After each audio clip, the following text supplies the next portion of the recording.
Beneath the accepted narrative of human civilization lies a hidden world of evidence that challenges everything we've been taught.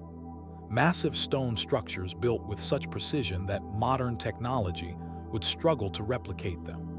Advanced astronomical knowledge encoded in monuments constructed thousands of years before the telescope. Ancient texts describing flying machines and weapons of devastating power long before the Industrial Revolution. These aren't speculative fantasies or internet rabbit holes. These are documented artifacts, architectural wonders, and textual records that conventional history struggles to explain away. Across every continent, similar symbols, building techniques, and mythologies emerged simultaneously among cultures supposedly isolated from one another. How did this happen?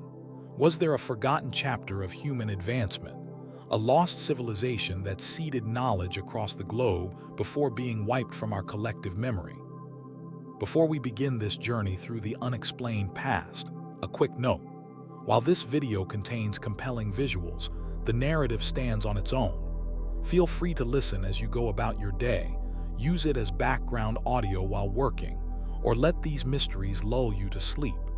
If you find value in exploring these alternative perspectives on our history, consider subscribing to support more content like this.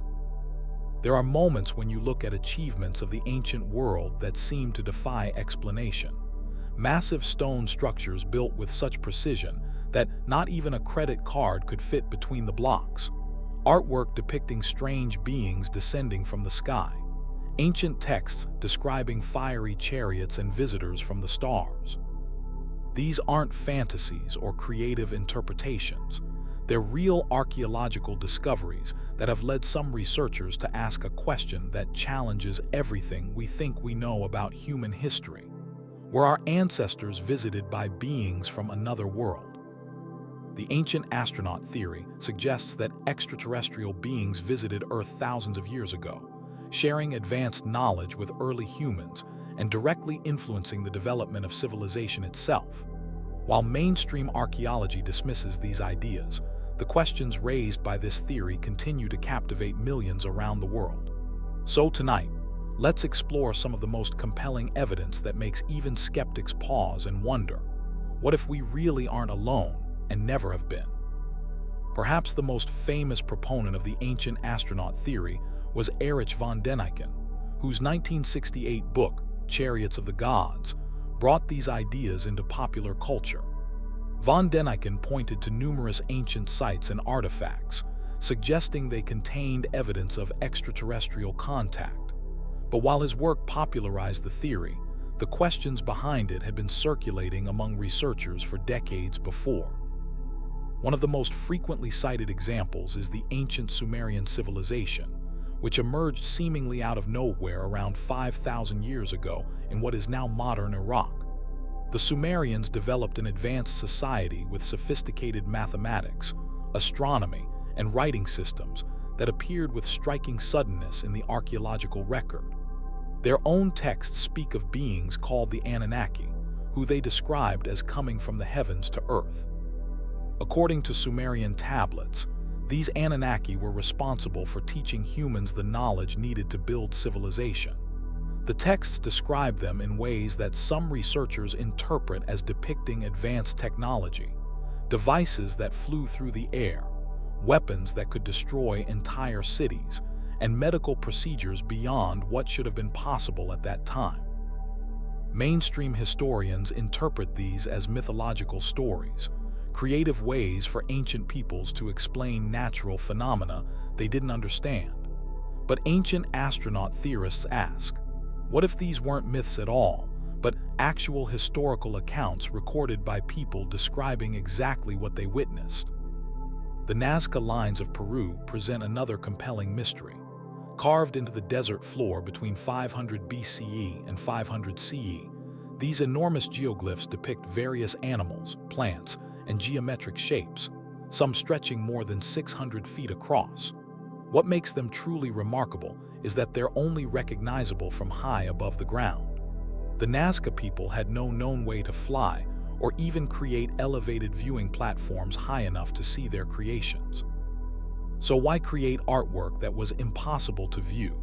Some ancient astronaut theorists suggest they were signals meant for beings who could view them from the sky, perhaps landing strips or navigational markers for extraterrestrial craft. And then there's Pumapunku in Bolivia, part of the ancient city of Tiwanaku. Here, megalithic stones weighing up to 800 tons were cut with such precision that they fit together perfectly without mortar. What's truly baffling is that many of these stones feature intricate cuts, perfect right angles, and drill holes that would challenge even modern stone-cutting technology. Yet mainstream archaeology tells us they were created using primitive stone tools around 1300 CE. Some blocks even appear to have been designed with standardized, modular connections, almost like ancient Lego pieces, suggesting an advanced understanding of engineering principles. Ancient astronaut theorists point out that these stones show evidence of machining and standardization that simply shouldn't exist in pre-industrial cultures.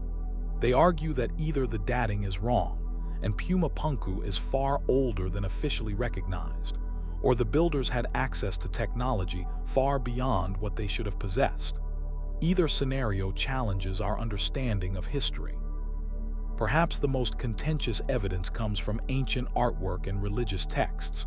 Across cultures separated by oceans and millennia, we find strikingly similar depictions of beings descending from the sky, often in what appear to be technological devices. The famous helicopter hieroglyphs at the Temple of Seti, the first in Abydos, Egypt, seem to show modern aircraft including helicopters and submarines. While mainstream Egyptologists explain these as the result of overlapping carvings from different time periods creating coincidental shapes, others see them as accurate depictions of advanced technology witnessed by ancient Egyptians. Similarly, cave paintings from tens of thousands of years ago often depict humanoid figures with features that don't seem entirely human, enlarged heads, strange suits or outfits, and devices that connect to their bodies. Found across continents in cultures that had no contact with each other, these images follow remarkably consistent patterns. Were our ancestors trying to document encounters with visitors from beyond our world? Biblical accounts provide some of the most vivid descriptions that ancient astronaut theorists interpret as possible extraterrestrial contact. The prophet Ezekiel's vision of a wheel within a wheel that descended from the sky, complete with strange beings and technology, reads remarkably like an encounter with an advanced craft. The story of the Ark of the Covenant describes an object of immense power that could project energy, speak with the voice of God, and was dangerous to touch, characteristics that some interpret as an ancient power source or communication device. Even the biblical flood narrative, versions of which appear in over 200 different cultures worldwide, could be interpreted as describing a global catastrophe witnessed and perhaps survived by beings with advanced technology and the ability to preserve Earth's genetic diversity. Critics of the ancient astronaut theory point out that it often seems to dismiss the ingenuity and capabilities of ancient humans. They argue that remarkable achievements like the pyramids or Stonehenge represent the culmination of generations of knowledge, careful observation of celestial bodies, and sophisticated understanding of mathematics and engineering, not alien intervention. Many archaeologists have successfully reproduced ancient building techniques, demonstrating that these monuments could indeed have been constructed using period-appropriate methods. Furthermore, they argue that the theory sometimes relies on selective reading of ancient texts and artwork, interpreting poetic or religious symbolism as literal descriptions of technology. Additionally, many claims made by prominent ancient astronaut theorists have been debunked through closer examination of the evidence. Yet the questions persist. If ancient humans built these monuments alone, why do we find such similar architectural and astronomical knowledge in cultures separated by vast distances with no known contact? Why do creation myths across the world consistently describe beings descending from the stars to provide knowledge and civilization? And perhaps most puzzling, Why do so many ancient sites demonstrate knowledge that, according to mainstream history, those cultures shouldn't have possessed? Some researchers propose a middle ground, suggesting that Earth may have been home to advanced human civilizations far older than our conventional history recognizes. Civilizations that developed sophisticated technology independently before being wiped out by natural disasters, leaving only fragments of their knowledge to be passed down through myth and legend. Others point to the concept of intervention theory, the idea that human evolution shows signs of sudden, inexplicable leaps forward that don't follow the expected patterns of natural selection. Our species' rapid development of consciousness, abstract thinking, and technological capacity remains one of evolutionary biology's most fascinating puzzles. Did something, or someone, give human development a push? Whatever the truth may be, the ancient astronaut theory continues to challenge us to look at our past with fresh eyes. It reminds us that history is never fully settled, and that the magnificent achievements of our ancestors, whether accomplished entirely through human ingenuity or with otherworldly assistance, deserve our continued wonder and study. As we ponder these mysteries, perhaps the most important question isn't whether aliens visited Earth in the ancient past, but rather, how open are we to reconsidering what we think we know about our own history? The answers might be written in stone, encoded in ancient texts, or painted on cave walls, waiting for us to see them with new understanding. And if extraterrestrial beings really did visit Earth thousands of years ago, might they still be watching us today, waiting for the moment when we're ready to acknowledge their ancient influence? Deep in the shadows of conventional history lies a theory so controversial that most historians won't even acknowledge it: the possibility that a vast, technologically advanced civilization called Tartaria once dominated the globe, only to be systematically erased from our historical records. This isn't just another lost civilization theory. Believers suggest it was an intentional cover-up designed to hide the truth about our recent past. What if everything we've been taught about the last 500 years is fundamentally wrong? What if an advanced global civilization was deliberately written out of history books?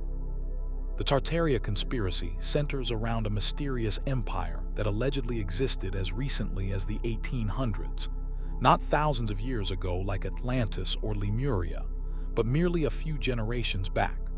According to proponents, Tartaria was a highly developed civilization that spanned much of Asia, Europe, and possibly even North America, with technology far beyond what conventional history tells us existed at that time. Some believe they had mastered free energy, magnificent architecture, and forms of transportation that we're only beginning to develop today. So where did this theory originate? The name Tartaria itself does appear in historical records and on many old maps from the 1500s through the 1900s. Official history describes Tartary or Tartaria as a large region in northern and central Asia, inhabited by Turkic and Mongolic peoples following the dissolution of the Mongol Empire. But conspiracy theorists believe this explanation drastically downplays what was actually a magnificent global civilization. Supporters point to several curious pieces of evidence. First, there are countless old maps showing Great Tartary as an enormous empire stretching across much of Asia and into Europe. On some maps, it appears larger than the Russian Empire. These maps often divided into sections: Chinese Tartary, Independent Tartary, and Russian Tartary, suggesting a vast territory that was gradually annexed by surrounding powers. If it was simply a loosely defined geographical region, why was it so prominently featured on maps for centuries? Then there's the matter of the architecture. Across Europe, Asia, and even North America, we find remarkably similar neoclassical buildings constructed during the 1800s, ornate structures with intricate details, massive domes, and spectacular technological features that would be challenging to build even today. Conventional history tells us these were built by various separate nations and designers who happen to prefer similar styles. But Tartaria theorists propose a different explanation. These weren't separate building projects at all, but existing structures left behind by the Tartarian Empire, which various nations later claimed as their own. Take, for example, the Chicago World's Fair of 1893. The official narrative states that extraordinary White City buildings were constructed in just 2 years, then mostly destroyed or dismantled afterward. Photos show magnificent structures that would require immense resources and engineering know-how to create, only to be used temporarily. Tartaria proponents ask, is it more plausible that these were quickly built and destroyed, or that they were existing Tartarian buildings repurposed for the fair? Similarly, many American cities have elaborate underground systems and tunnels that conventional history struggles to explain. Seattle's underground city, the extensive tunnel networks beneath cities like Portland, Oregon, and the pneumatic tube systems once found in New York and other major cities. Could these be remnants of advanced Tartarian infrastructure later abandoned or repurposed? Another curious piece of evidence involves old photographs from the 19th century. In many images of cities like San Francisco before the Great Fire of 1906, we see a level of architectural sophistication that seems inconsistent with the technological capabilities of the time.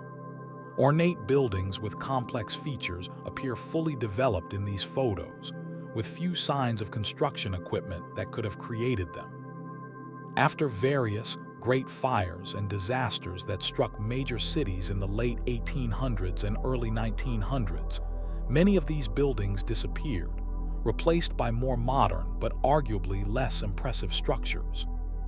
This leads to one of the most controversial aspects of the Tartaria theory, the suggestion that a massive worldwide effort was undertaken to eliminate evidence of this advanced civilization. Proponents point to the suspicious timing of catastrophic fires that destroyed major parts of cities like Chicago, Baltimore, San Francisco, and Seattle around the turn of the 20th century. Were these truly accidents, or deliberate attempts to erase Tartarian architecture and technology? The theory suggests these events coincided with a wider reset of civilization, possibly connected to what some call the Mud Flood, a cataclysmic event that supposedly buried the first floors of many Tartarian buildings, explaining why many 19th century structures have basement windows that seem too ornate for underground spaces, and why many older buildings appear to have their first floors partially submerged below modern street level. But the most important question remains. If such an advanced civilization existed, why would knowledge of it be suppressed? Believers offer various explanations. Some suggest that the Tartarian Empire possessed free energy technology based on atmospheric electricity, technology that would have made energy essentially free and available to all. This would have threatened the emerging oil and coal industries that powerful industrialists were building their fortunes upon. Others propose that Tartaria represented a different model of civilization, one based on cooperative principles rather than competition, with more advanced spiritual understanding and harmonious living. According to this perspective, the forces behind modern industrial capitalism needed to erase this alternative model to establish their economic and social systems without comparison to something better. Still others connect the fall of Tartaria to broader conspiracy theories involving secret societies and banking families, who allegedly orchestrated a worldwide takeover, establishing the foundations for today's global financial system while deliberately obscuring the previous civilization. Critics point out many problems with the Tartaria theory. Academic historians note that we have continuous written records from the period in question, with no mysterious gaps that would allow for an advanced global civilization to exist unnoticed. The buildings that Tartaria proponents claim as evidence have well-documented histories, with architectural plans, construction records, and contemporary accounts of their building. The stylistic similarities can be explained by the well-documented neoclassical revival movement and other architectural trends that spread globally during the 19th century. As for the maps showing Great Tartary, historians explain that early cartography often used this term simply to describe the large, not fully explored region inhabited by various Turkic and Mongolic peoples across Central Asia. The term gradually disappeared from maps as more precise geographical knowledge developed, and as the Russian Empire absorbed many of these territories.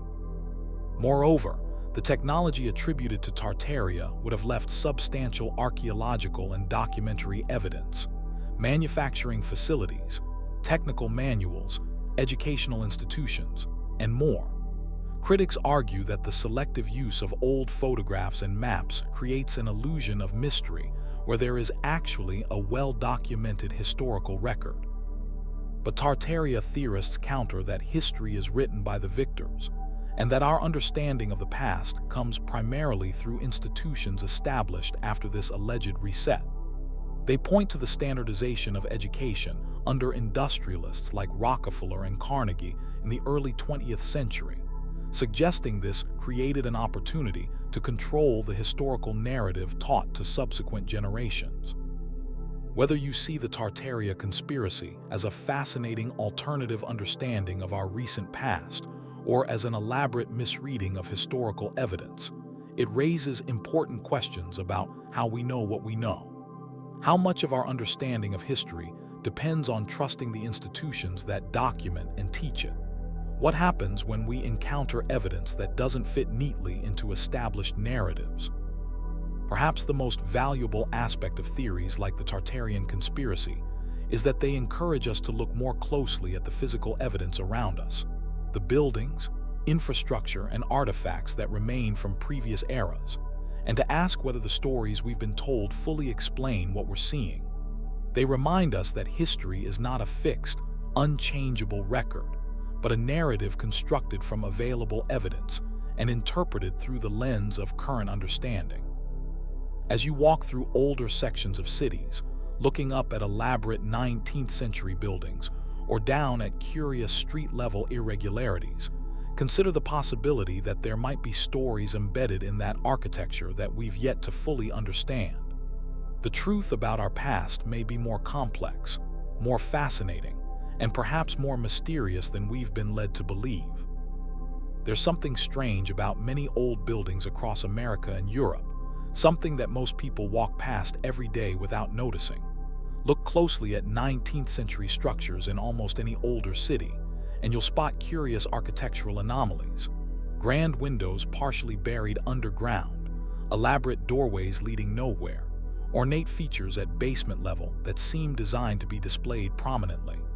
It's as if entire buildings have somehow sunk several feet into the earth. But according to conventional history, nothing catastrophic happened to explain this curious phenomenon. This architectural mystery has given rise to one of the most intriguing alternative history theories of recent years, the mud flood hypothesis. The mud flood theory suggests that sometime in the 1800s, a catastrophic event, possibly natural, possibly engineered, buried many parts of the world under a massive layer of mud or soil. This event, conspicuously absent from conventional history books, supposedly devastated an advanced civilization, wiping out much of the population and leaving their grand buildings partially submerged. When the survivors rebuilt, they simply repurposed these half-buried structures, creating the architectural oddities we see today. At first glance, it might sound far-fetched, but believers point to photographic evidence from the 19th century showing streets being raised in cities like Seattle, Chicago, and parts of Sacramento. In these images, we see buildings with their first floors completely buried, new streets being built at what was previously second-floor level, and workers filling in the spaces around existing structures. Official history tells us this was intentional urban renovation, efforts to improve drainage or create level streets in hilly areas. But was it really an emergency response to an unprecedented disaster that history has chosen to forget? Proponents of the theory highlight several categories of evidence. First are the buildings themselves. In cities across America and Europe, you can find structures with basement windows that are unusually ornate, featuring elaborate carvings, decorative ironwork, and other aesthetic elements typically reserved for above-ground display. Many buildings appear to have their first floors partially underground, with grand entrances that would have originally been at street level now requiring stairs to descend to. Some structures have doors leading directly into solid earth or windows, half submerged below current street level. Then there are the curious urban legends of underground cities that exist in many older urban centers. Seattle's famous underground tour takes visitors through a network of buried storefronts and sidewalks. Similar underground spaces exist in Portland, Oregon, Atlanta, Georgia, Sacramento, California, and numerous other cities. Official explanations vary: street raising projects, fire prevention measures, addressing drainage problems. But the mud flood theory proposes a simpler explanation. These weren't originally underground spaces at all, but ground-level structures catastrophically buried in mud. Historical photographs provide another category of evidence. Images from the late 1800s often show cities in curious states of construction or reconstruction, with buildings appearing to sink into the ground or streets being built up around existing structures. Some photographs show what appear to be excavation projects, uncovering buildings that seem to have been buried. The official narrative describes these as urban renewal projects, but mud flood theorists see evidence of recovery efforts after a cataclysmic event. Perhaps most intriguing are old maps and artwork from before the supposed mud flood event. These often depict grand cities with architecture remarkably similar to what we consider classical styles today, despite allegedly predating such architectural movements. Some researchers point to these images as evidence that an advanced civilization existed earlier than conventional history acknowledges, a civilization partially erased by the mud flood and the subsequent rewriting of history. But what exactly was this catastrophic mud flood event? Theories vary widely. Some proponents suggest it was a natural disaster, perhaps massive flooding caused by melting ice sheets at the end of a mini ice age, or catastrophic mud volcanic eruptions that covered vast areas with liquefied soil. Others propose more exotic explanations, like an electrical disturbance that affected Earth's electromagnetic field, causing soil liquefaction on a massive scale.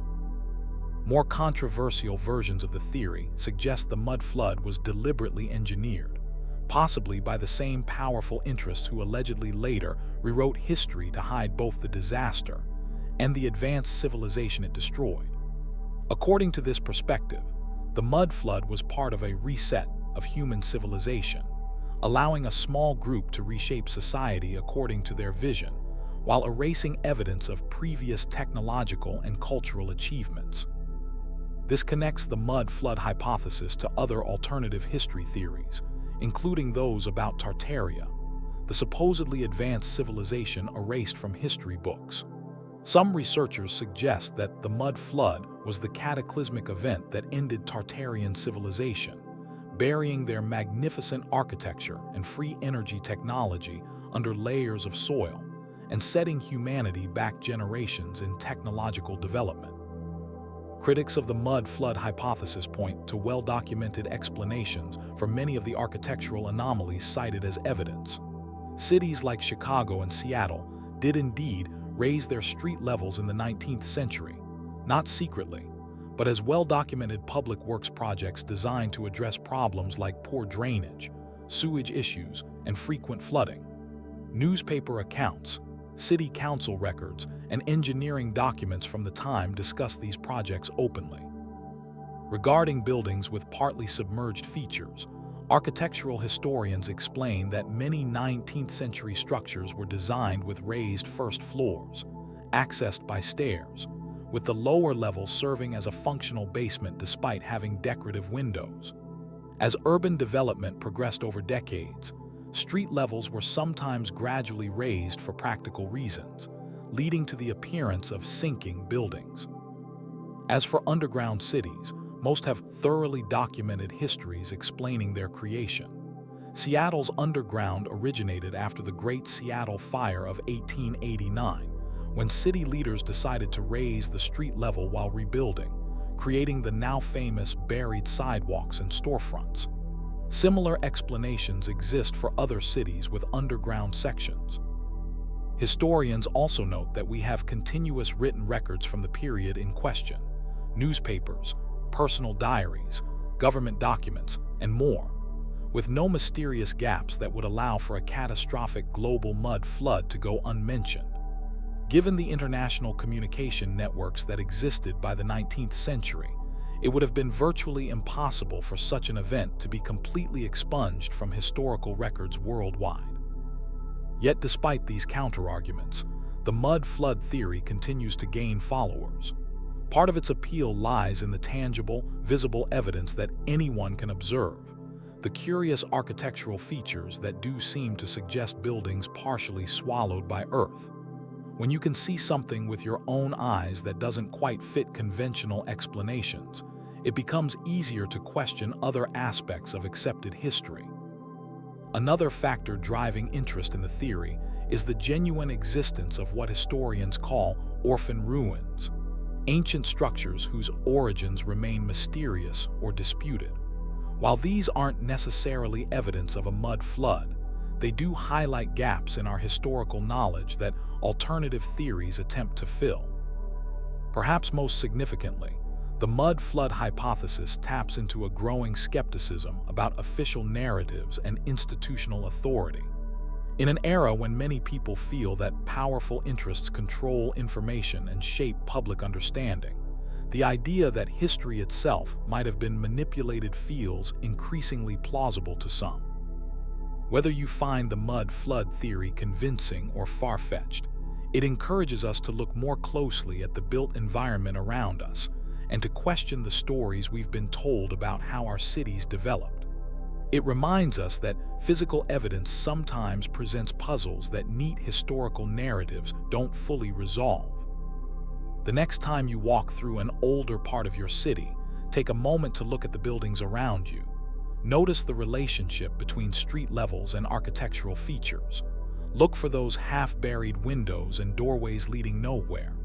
Consider the possibility that the history of our urban landscapes might be more complex and perhaps more mysterious than we've been led to believe.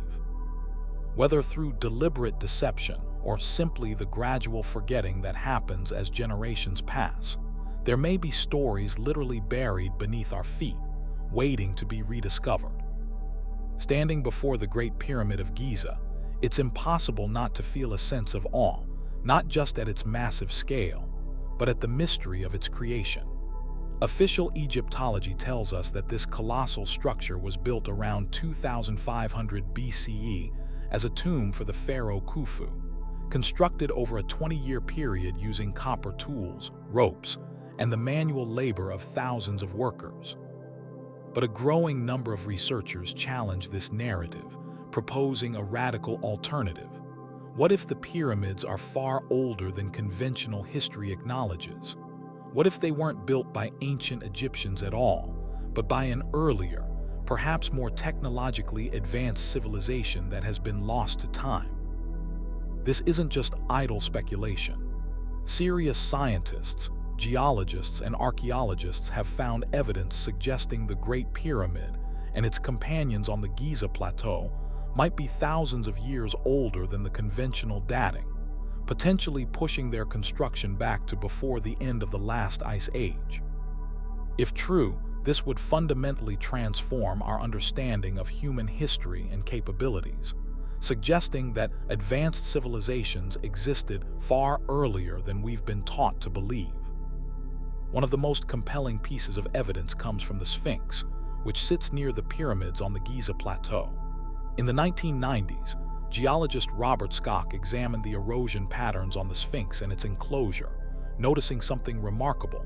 The weathering appeared to be caused by prolonged, heavy rainfall rather than wind and sand erosion typically seen in desert environments. This is significant because the Egyptian region has been arid desert for the past 5,000 years. For the Sphinx to show such extensive water erosion Scott concluded it must have been carved before Egypt became a desert, potentially dating it to 7000 BCE or earlier, more than double its officially recognized age. If the Sphinx is thousands of years older than conventionally believed, might the same be true for the nearby pyramids? Many researchers believe so, pointing to several curious features of the Great Pyramid that suggest extraordinary age and unexplained technological sophistication. Consider the precision of the Great Pyramid's construction. Its base is leveled to within just 3/8 of an inch across its entire 13-acre foundation, an astonishing feat of engineering even by modern standards. Its sides are aligned to the 4 cardinal directions, with an accuracy of 3/60ths of a degree. The massive granite and limestone blocks, some weighing up to 80 tons, are fitted together with joints so precise that a credit card cannot be inserted between them. Achieving such precision would be challenging even with modern technology, let alone with the copper tools and primitive methods that mainstream Egyptology claims were used. Then there's the matter of internal temperature. The interior of the Great Pyramid maintains a constant temperature of 68 degrees Fahrenheit year-round, regardless of external conditions, a feat of climate control that would require sophisticated understanding of thermodynamics and building science. Similarly, the pyramid's granite beams have been found to vibrate at specific frequencies that some researchers believe may have been intentionally designed for acoustic properties we're only beginning to understand. The pyramid's relationship to Earth's dimensions also raises questions. The ratio of the pyramid's height to its perimeter equals the same ratio as the radius of Earth to its circumference, a mathematical relationship that would require knowledge of Earth's precise measurements, something allegedly unknown until much later in human history. The pyramid is also positioned at the exact center of Earth's landmass, with its 4 corners precisely aligned to the cardinal points, a positioning that would require advanced surveying capabilities and global geographical knowledge. Inside the Great Pyramid, we find the enigmatic air shafts, narrow channels pointing towards specific stars as they would have appeared not during Khufu's reign around 2500 BCE, but thousands of years earlier, around 10,500 BCE. This astronomical alignment corresponds to the end of the last ice age, a period when dramatic climate changes transformed the Earth. Could this be when the pyramids were actually built? Another curious piece of evidence involves erosion patterns on the pyramid blocks themselves. Some blocks show signs of water erosion similar to that found on the Sphinx, weathering that would be impossible in the desert environment of the past 5,000 years. This suggests these stones were already old when they were incorporated into the pyramid, or that the entire structure dates from a time when Egypt received heavy rainfall. Perhaps most puzzling is the complete absence of hieroglyphics or inscriptions inside the Great Pyramid, apart from some questionable markings in a small, hard-to-access chamber that some experts consider forgeries added later. If this was truly Pharaoh Khufu's tomb, built during a time when Egyptians covered their monuments with elaborate writings and imagery, why is the largest and most impressive pyramid almost completely devoid of inscriptions? The contrast with later Egyptian tombs and temples, which are covered with hieroglyphics, is striking. This leads to a provocative theory. What if the pyramids weren't built by ancient Egyptians at all, but by an earlier civilization that left no written records? What if the dynastic Egyptians simply found these structures already ancient, incorporating them into their own culture and religious practices? Supporters of this theory point to Egyptian texts themselves, which contain intriguing references to a time before their own civilization, a period they called Zep Tepi, or the first time, when gods walked among humans and established the foundations of knowledge and technology. Could these myths be preserving memories of contact with an earlier, more advanced culture that built the original pyramids? The inventory stela, discovered at Giza, seems to suggest exactly this. This ancient text describes Pharaoh Khufu ordering repairs to the Sphinx and refers to the Great Pyramid as an existing structure, rather than one he commissioned. While mainstream Egyptology dismisses this stela as a much later fabrication, some researchers consider it potential evidence that the pyramids and Sphinx predated the Egyptian civilization conventionally credited with their construction. Another line of evidence comes from the lack of tools found that could have created the precisely cut stones of the pyramids. The copper chisels supposedly used would have been too soft to effectively cut the hard granite blocks found throughout the structures. Modern attempts to replicate the stone-cutting techniques using period-appropriate tools have largely failed to achieve comparable results. This technological gap has led some researchers to suggest that whoever built the pyramids possessed more advanced methods than simple copper tools and manual labor. The mysterious Osiris shaft, discovered beneath the Giza Plateau, provides further evidence of great antiquity.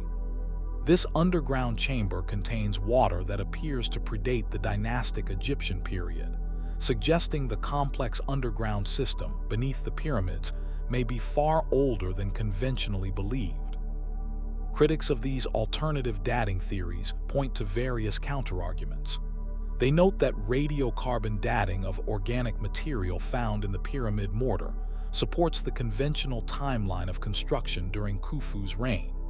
They argue that the astronomical alignments could have been calculated retroactively by knowledgeable ancient Egyptian priests.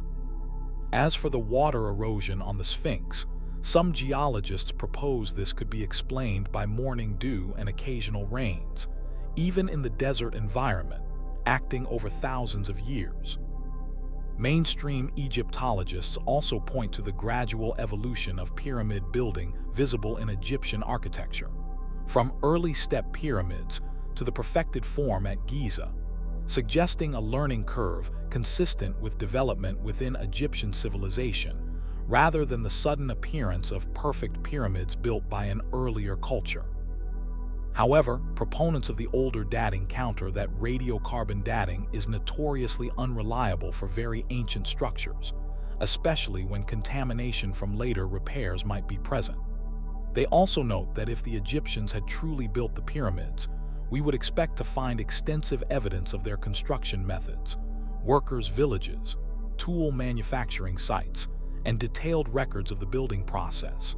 Yet much of this evidence remains elusive or contested. The debate about the true age of the pyramids continues to evolve as new research techniques become available. Ground-penetrating radar has revealed previously unknown chambers within the Great Pyramid. Astronomical software allows us to model ancient star positions with increasing precision. Advanced materials analysis provides new insights into the composition and origins of the stones used. Whether the pyramids are the achievement of ancient Egyptians working within the conventional timeline, or the legacy of an earlier, perhaps more advanced civilization, they remain one of humanity's greatest mysteries. They stand as monuments not just to whoever built them, but to the enduring human quest to understand our own past. As you contemplate these magnificent structures, consider the possibility that they might be windows into a chapter of human history that has been forgotten or erased, a time when our ancestors possessed knowledge and capabilities that would be rediscovered only millennia later. Perhaps the true wonder of the pyramids isn't just how they were built, but what they might tell us about who we once were and what we might become again. The Sahara Desert stands today as one of the most inhospitable places on Earth, a vast sea of sand and rock stretching across northern Africa, covering an area roughly the size of the United States. Temperatures regularly soar above 120 degrees Fahrenheit during the day, then plummet at night. Rainfall is scarce, sometimes absent for years in certain regions. It seems like the last place where human civilization would flourish. But what if I told you that this barren landscape was once a verdant paradise? A place of flowing rivers, lush grasslands, and deep lakes teeming with fish? What if, hidden beneath those endless dunes, lie the remnants of not just settlements, but but perhaps an entire lost civilization that history has forgotten. This isn't speculation or fantasy. Scientific evidence confirms that the Sahara was indeed green as recently as 6,000 years ago. This period, known as the African Humid Period, transformed the region into a savanna-like environment capable of supporting abundant life. The question that haunts archaeologists isn't whether humans lived there. We know they did. But rather, how advanced were they? Did the Green Sahara host a civilization that rivals or even surpasses those we celebrate in our history books? The clues that something remarkable once existed in the Sahara have been emerging for decades. In 1933, Hungarian explorer Laszlo Almasi discovered the Cave of Swimmers in the Gilf Kebir Plateau of the Libyan desert. The cave walls feature paintings of people swimming, an activity that seems impossible in today's arid environment. These weren't crude markings, but sophisticated depictions of human figures in motion, suggesting not just artistic skill, but a culture with time for creative expression. As research has continued, archaeologists have uncovered more evidence. Satellite imagery has revealed the ghostly outlines of ancient river systems that once crisscrossed the desert. One of these, the Tamanrasset River, stretched nearly 500 miles from the Atlas Mountains to the Atlantic Ocean. Another, the Sahara River, may have been among the largest in the world during its time, connecting what is now Chad to the Mediterranean. Along these vanished waterways, researchers have found stone tools, pottery fragments, and the remnants of settlements. But perhaps most intriguing are the megalithic structures scattered throughout the region. In a remote area of southern Egypt near the Sudanese border stands Nabta Playa, a site featuring stone circles and alignments that predate Stonehenge by at least 1,000 years. These aren't random arrangements, but precise astronomical markers that track the movements of stars and the sun, suggesting a sophisticated understanding of celestial mechanics. Further west, in the Tenor region of Niger, lies the Gabero archaeological site, containing hundreds of burials dating back as far as 10,000 years. The remains reveal a tall, robust people who lived as fisherfolk along the shores of a massive paleo lake. Analysis of their bones shows they were well-nourished and relatively free from disease, hardly the struggling nomads we might imagine. Perhaps the most compelling evidence comes from the Air Mountains of Niger, where French archaeologist Henri Lot documented over 800 rock art sites in the 1950s. These intricate paintings and engravings depict not just wildlife but scenes of community life, including what appear to be organized ceremonies, hunting parties, and even possible agricultural activities. Some images show figures wearing elaborate headdresses and carrying what might be ceremonial objects, suggesting complex social hierarchies and religious practices. What's particularly striking about these findings is their age. Many date to between 10,000 and 5,000 years ago, during or even before the time when Egypt was just beginning to coalesce as a civilization. Could an earlier, equally sophisticated society have existed in what is now the Sahara? A society that perhaps influenced or even directly contributed to the rise of Egyptian culture.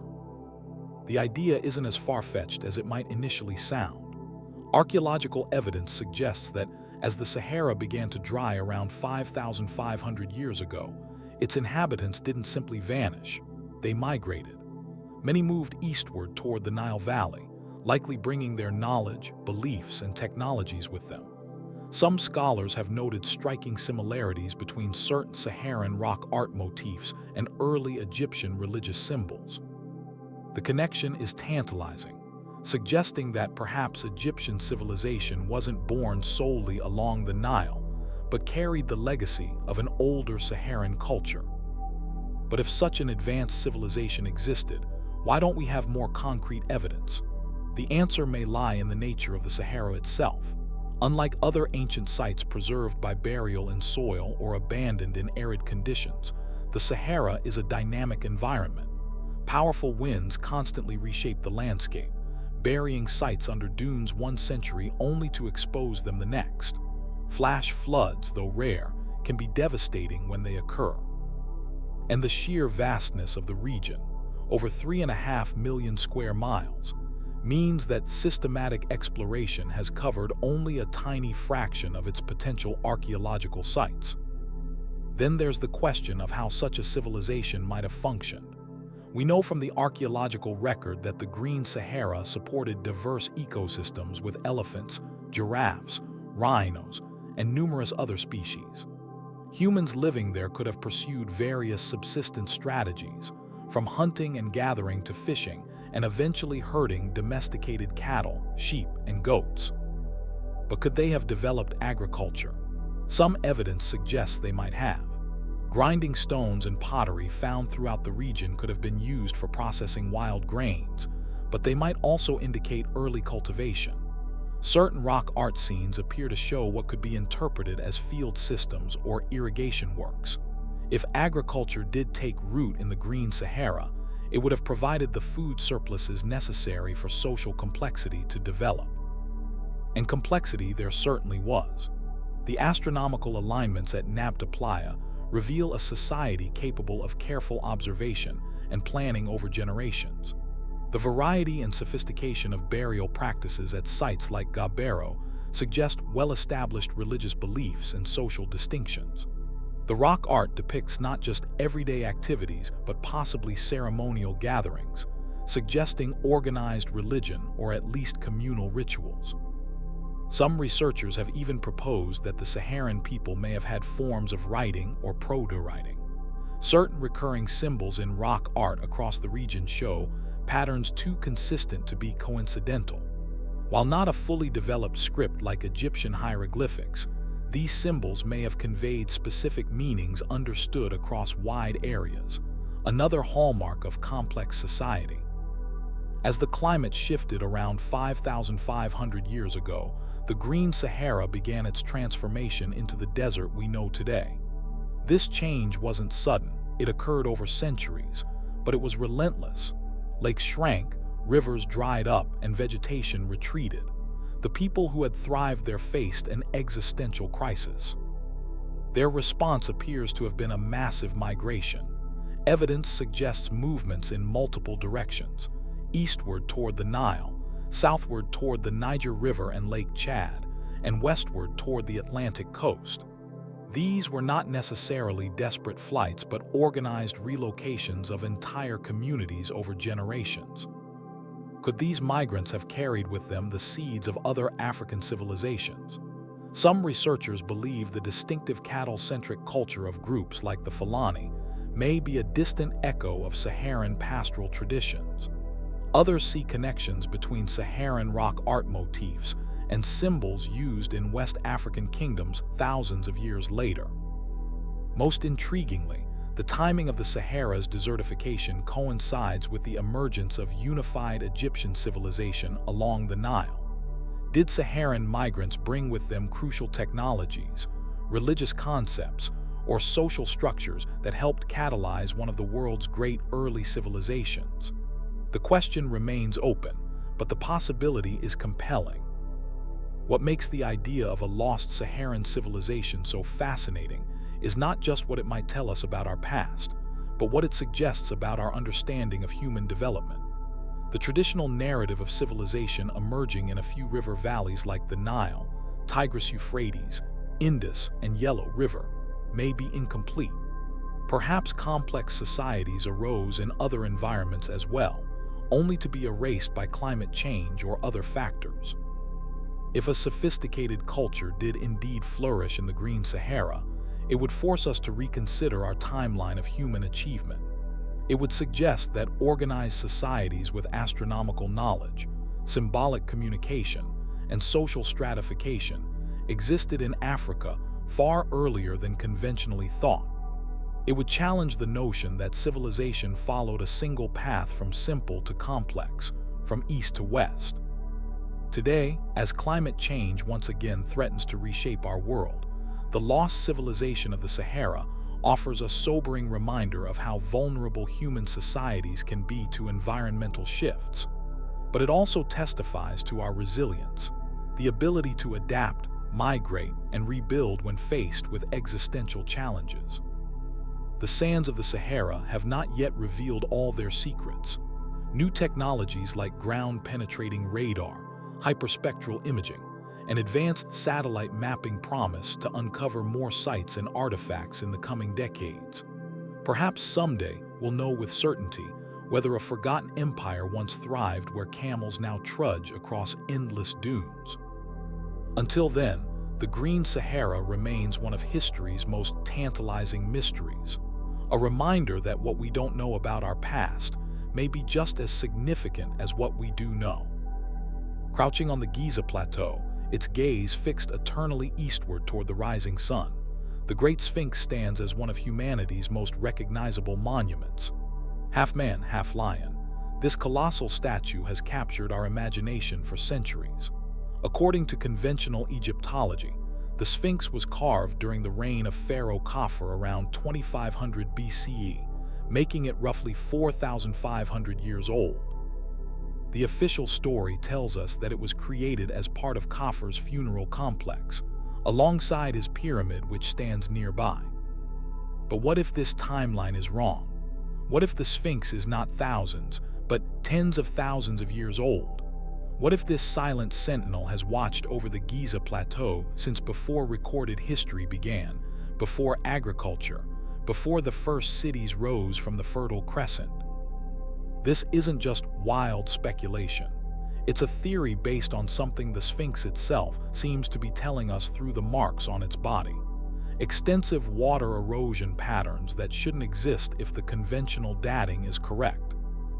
The water erosion hypothesis was first prominently proposed in 1991 by John Anthony West, an independent researcher who noticed something odd about the weathering patterns on the Sphinx and its enclosure. Unlike the sharp, angular weathering caused by wind and sand, which is what you'd expect in the desert environment of Giza, the Sphinx shows rounded, undulating patterns consistent with prolonged exposure to rainfall. West enlisted Robert Schoch, a geologist from Boston University, to examine the Sphinx. After careful study, Schoch concluded that the weathering could only have been caused by heavy rainfall over extended periods. The problem: Egypt has been arid for the past 5,000 years, receiving minimal rainfall, nowhere near enough to create the erosion patterns visible on the Sphinx. The last time Egypt experienced the kind of heavy, persistent rainfall needed to create such erosion was at the end of the last ice age, between 10,000 and 12,000 years ago. If Schoch's analysis is correct, it would mean the Sphinx must have been carved before this period, making it at least twice as old as conventional Egyptology claims, and potentially much older. This would place the creation of the Sphinx in a period long before the rise of Egyptian civilization, before the development of writing, before the first pharaohs united Upper and Lower Egypt. It would mean that an unknown civilization with the technical skill to carve a 240-foot-long monument from solid limestone existed at a time when humans were supposedly just beginning to transition from hunting and gathering to basic agriculture. The water erosion hypothesis doesn't stand alone. Other anomalies about the Sphinx have puzzled researchers for years. For one thing, the head of the Sphinx appears disproportionately small compared to its body. Some researchers suggest this could be because the head was recarved at a later date, perhaps by Pharaoh Khafre to resemble himself, while the body dates from a much earlier period. Then there's the issue of the missing nose. While popular legend attributes this damage to Napoleon's troops using the Sphinx for target practice, historical records and sketches show the nose was already missing long before Napoleon arrived in Egypt.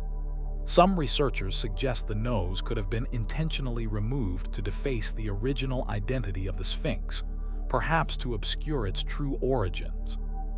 The Sphinx also aligns perfectly with the constellation Leo, as it would have appeared in the sky around 10,500 BCE, exactly when massive rainfall would have been eroding its limestone body, according to the water erosion hypothesis.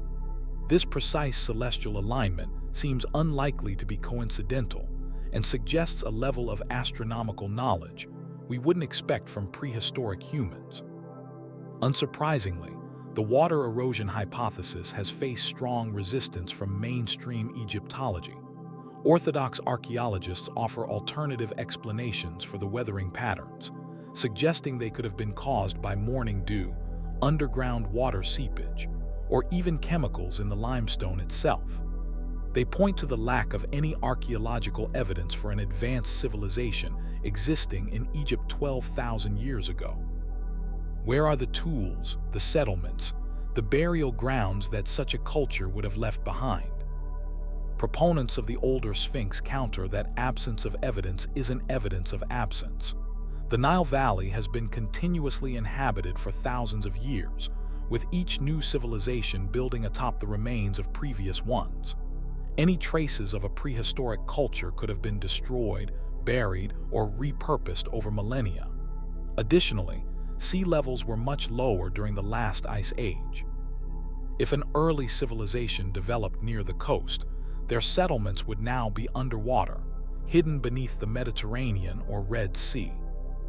Some researchers have even suggested that chambers or tunnels might exist beneath the Sphinx itself, potentially containing artifacts or records from its creators. Ground-penetrating radar surveys have indeed detected anomalies beneath the monument, including what appear to be hollow spaces. However, Egyptian authorities have been reluctant to permit extensive excavation, citing conservation concerns. The water erosion controversy extends beyond just dating the Sphinx. If the monument is indeed 12,000 years old, it would completely upend our understanding of human history. It would mean that an advanced civilization capable of quarrying, transporting, and carving enormous blocks of stone existed in a period when humans were supposedly just beginning to form permanent settlements. This civilization would have possessed not just technical skills, but also sophisticated social organization.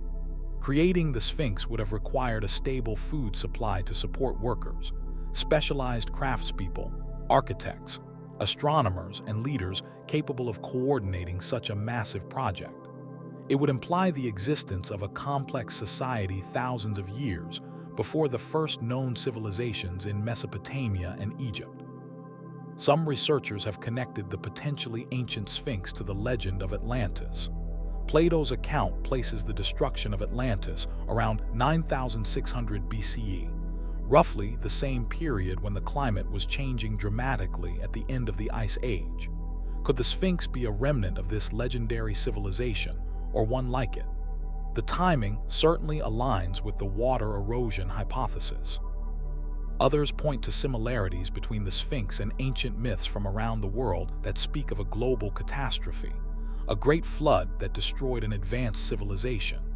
These flood myths appear in cultures as diverse as the Mesopotamians, Greeks, Indians, Chinese, and Mayans. Could they all be preserving the memory of a real historical event? The dramatic sea level rise that occurred as the Ice Age ended, potentially wiping out coastal settlements worldwide. The mystery deepens when we consider that the Sphinx may not stand alone as an anomalously ancient monument.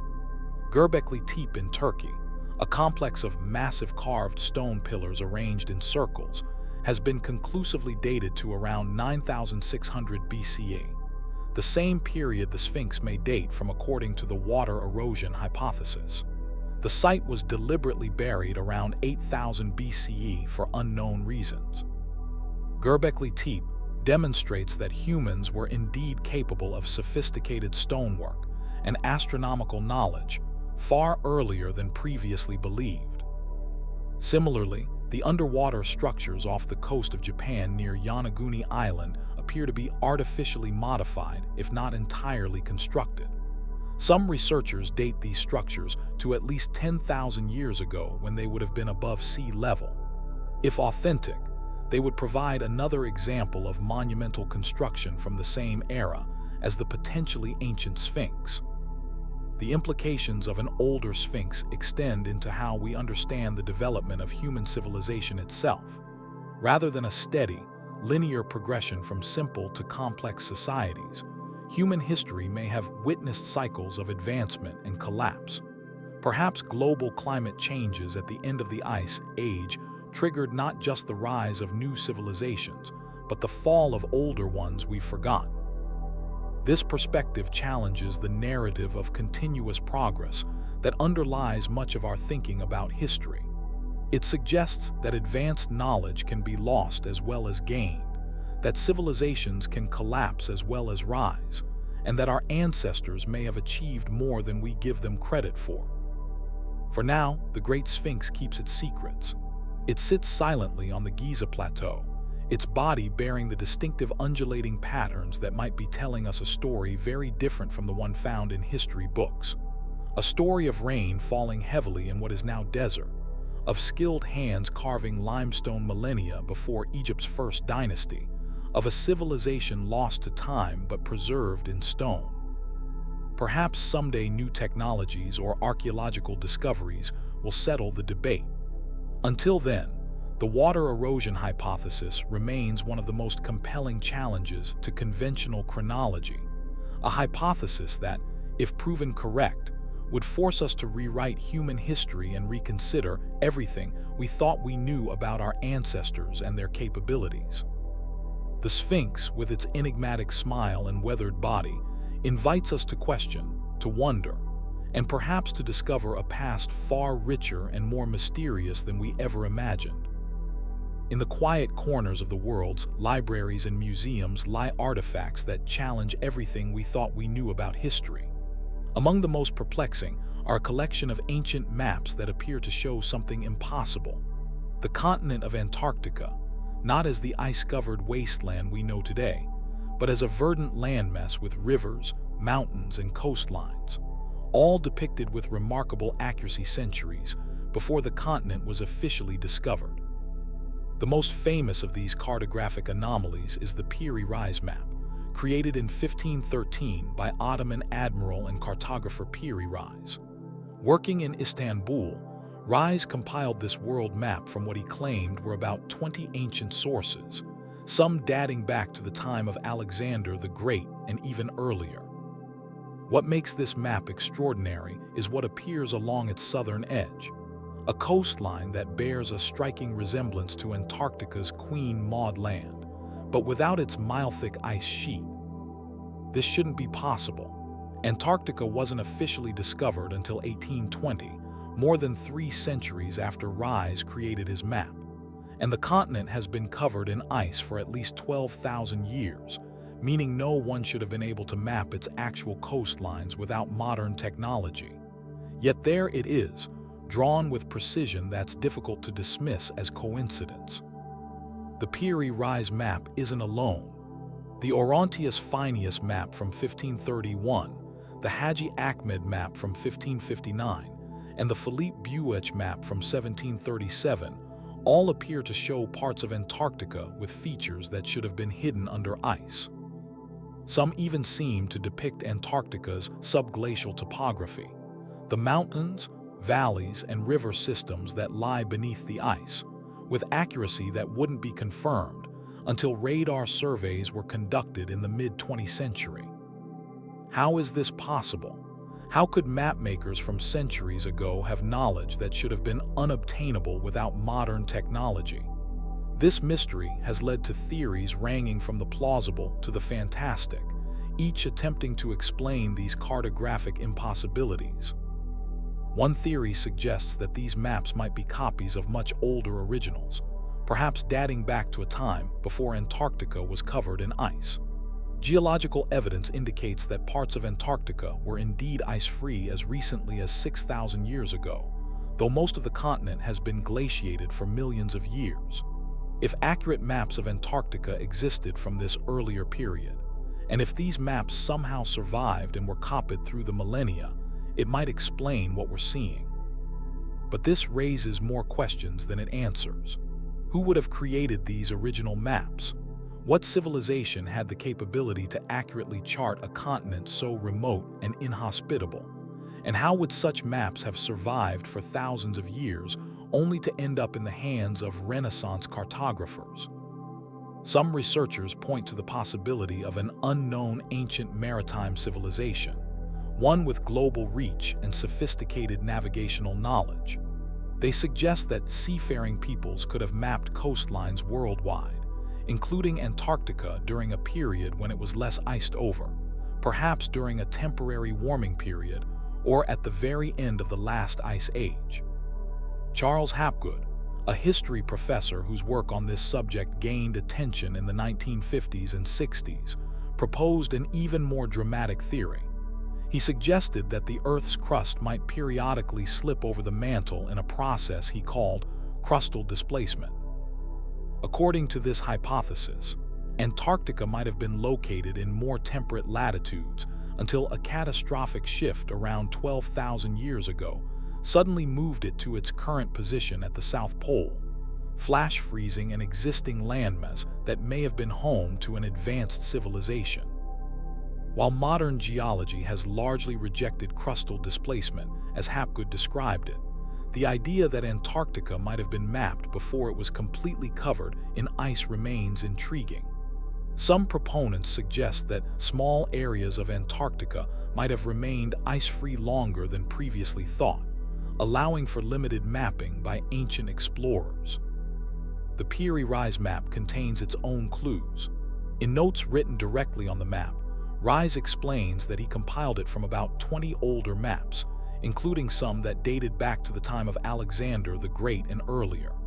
He specifically mentions using maps captured from Spanish and Portuguese sailors, as well as an Arab map of India, maps made by 4 Portuguese who used mathematical methods, a map of the western regions drawn by Columbus. This last reference is particularly interesting, as it suggests Columbus may have had access to maps showing lands that Europeans weren't supposed to know about yet. Did Columbus, like Rise, have access to ancient cartographic knowledge that has since been lost or hidden? When we examine these maps more closely, their accuracy becomes even more puzzling. The Orontius Phineus map from 1531, for example, shows Antarctica as a landmass surrounding the South Pole, with mountain ranges and river systems that weren't confirmed to exist until the International Geophysical Year studies of 1957-58. Modern surveying has revealed that many of these features are indeed present, but buried under ice that's been there for thousands of years. The Buech map of 1737 is perhaps the most baffling of all. It appears to show Antarctica not as a single landmass, but as 2 separate islands divided by a waterway, exactly matching what modern seismic surveys have revealed to be the actual topography beneath the ice. How could Buech have known this in the 18th century when this feature wasn't confirmed until the 1958 International Geophysical Year? Some skeptics suggest that these similarities are merely coincidental, that mapmakers were simply filling in unknown areas with educated guesses or artistic flourishes that happen to resemble the actual geography. Others point out inaccuracies in the maps, noting that if they were truly based on actual observations, they should be more precise. Yet the specific nature of the accuracies is difficult to dismiss as mere chance. The Peary Rise map, for instance, appears to depict the Princess Martha coast of Queen Maud Land in Antarctica, showing it connected to South America just as it would have looked before continental drift separated them millions of years ago. This level of detail seems beyond what random guesswork could produce. Another explanation focuses on the possibility that these maps reflect not direct observation, but ancient knowledge of the Earth's geography preserved through spherical trigonometry. This theory suggests that ancient civilizations may have developed sophisticated mathematical methods for mapping the globe, and that this knowledge was preserved in various forms before being rediscovered during the Renaissance. The mystery deepens when we consider that many of these maps seem to share common sources. The Peary Rise map and the Orontius Phineus map, despite being created decades apart by cartographers from different cultures, appear to draw on similar source material when depicting Antarctica. This suggests they might both be based on even older maps or a common cartographic tradition that somehow preserved knowledge of Antarctica's pre-ice topography. Some researchers have pointed to potential connections with ancient Egypt. The Library of Alexandria, destroyed in antiquity, is known to have contained countless documents from the ancient world, including maps and geographical treatises. Could some of this knowledge have survived the library's destruction, preserved by scholars who escaped with copies of key documents? Others look to even older civilizations. Some ancient texts, like the Indian Vedas, contain descriptions of global geography that seem to include references to polar regions. The ancient Greek geographer Eratosthenes not only calculated the Earth's circumference with remarkable accuracy in the 3rd century BCE, but also developed a system of latitude and longitude. Could such knowledge have enabled ancient peoples to create accurate world maps that were later copied by medieval cartographers? The puzzle of the ancient Antarctic maps connects to broader questions about lost knowledge and the possibility of advanced prehistoric civilizations. If these maps do indeed show Antarctica before it was covered in ice, it would mean that an unknown civilization possessed not just the ability to navigate globally and accurately map coastlines, but also a system for preserving and transmitting this knowledge across millennia. This would fundamentally challenge our understanding of human history. The conventional view holds that sophisticated civilization began around 6,000 years ago in Mesopotamia and Egypt, with earlier humans living as hunter-gatherers with limited technology. But these maps hint at a different narrative, one where advanced knowledge existed far earlier and was somehow preserved despite catastrophic climate changes and the rise and fall of numerous later civilizations. The implications extend beyond just cartography. If ancient peoples could accurately map Antarctica before it was covered in ice, what other advanced knowledge might they have possessed? And what cataclysm might have befallen them, causing such knowledge to be lost except in fragmentary form? These questions remain unanswered. The ancient maps showing ice-free Antarctica stand as anomalies in our understanding of history, artifacts that don't fit neatly into the established timeline. While skeptics continue to seek conventional explanations, the mystery persists, challenging us to consider the possibility that our ancestors knew more about our world than we've given them credit for. Perhaps someday, new discoveries will shed light on how Piri Reis and others came to possess such seemingly impossible geographical knowledge. Until then, these ancient maps remain among the most compelling pieces of evidence, suggesting that our understanding of human history may be incomplete, that there may be entire chapters of our past still waiting to be rediscovered. Approximately 12,800 years ago, Earth was emerging from the last ice age. Temperatures were rising, ice sheets were retreating, and human populations were expanding across continents. Then, something catastrophic happened. In what seems like the blink of an eye in geological terms, the planet plunged back into near-glacial conditions. Average temperatures dropped by up to 15 degrees Fahrenheit. The cold snap, known as the Younger Dryas period, lasted for nearly 1,300 years before warming suddenly resumed. What could have caused such a dramatic and abrupt climate reversal? For decades, scientists believed it resulted from natural climate oscillations, perhaps a massive release of freshwater from North American ice sheets disrupting ocean circulation patterns. But in 2007, a controversial theory emerged that would not only challenge this explanation but potentially rewrite human history itself: the Younger Dryas impact hypothesis. According to this theory, Earth collided with fragments of a giant comet or asteroid around 12,800 years ago. The impacts, potentially multiple strikes across different continents, triggered massive wildfires, threw enormous quantities of dust and debris into the atmosphere, and caused the sudden cooling. But the hypothesis goes further, suggesting that this cosmic catastrophe didn't just change Earth's climate, it obliterated an advanced human civilization, forcing survivors to rebuild from scratch and effectively resetting the clock on human development. The theory was first proposed by a multidisciplinary team led by Richard Firestone, Alan West, and James Kennett. Initially met with skepticism bordering on ridicule, the hypothesis has gained credibility as evidence has accumulated. This evidence includes several distinct markers found in geological layers dating precisely to the younger Dryas boundary, the exact time the cold snap began. Among these markers are microscopic diamonds called nanodiamonds, which typically form under the extreme heat and pressure conditions of cosmic impacts. Researchers have discovered these nanodiamonds in geological samples from North America, Europe, and the Middle East, all dating to the same narrow time frame. Similarly, magnetic grains, microspherules, and elevated levels of iridium, an element rare on Earth's surface but common in meteors and comets, have been found in younger Dryas boundary layers across multiple continents. Perhaps most compelling is the discovery of a distinct carbon-rich, black matte layer at over 50 archaeological sites across North America. This layer, precisely dated to 12,800 years ago, contains high concentrations of soot, suggesting massive, continent-wide wildfires.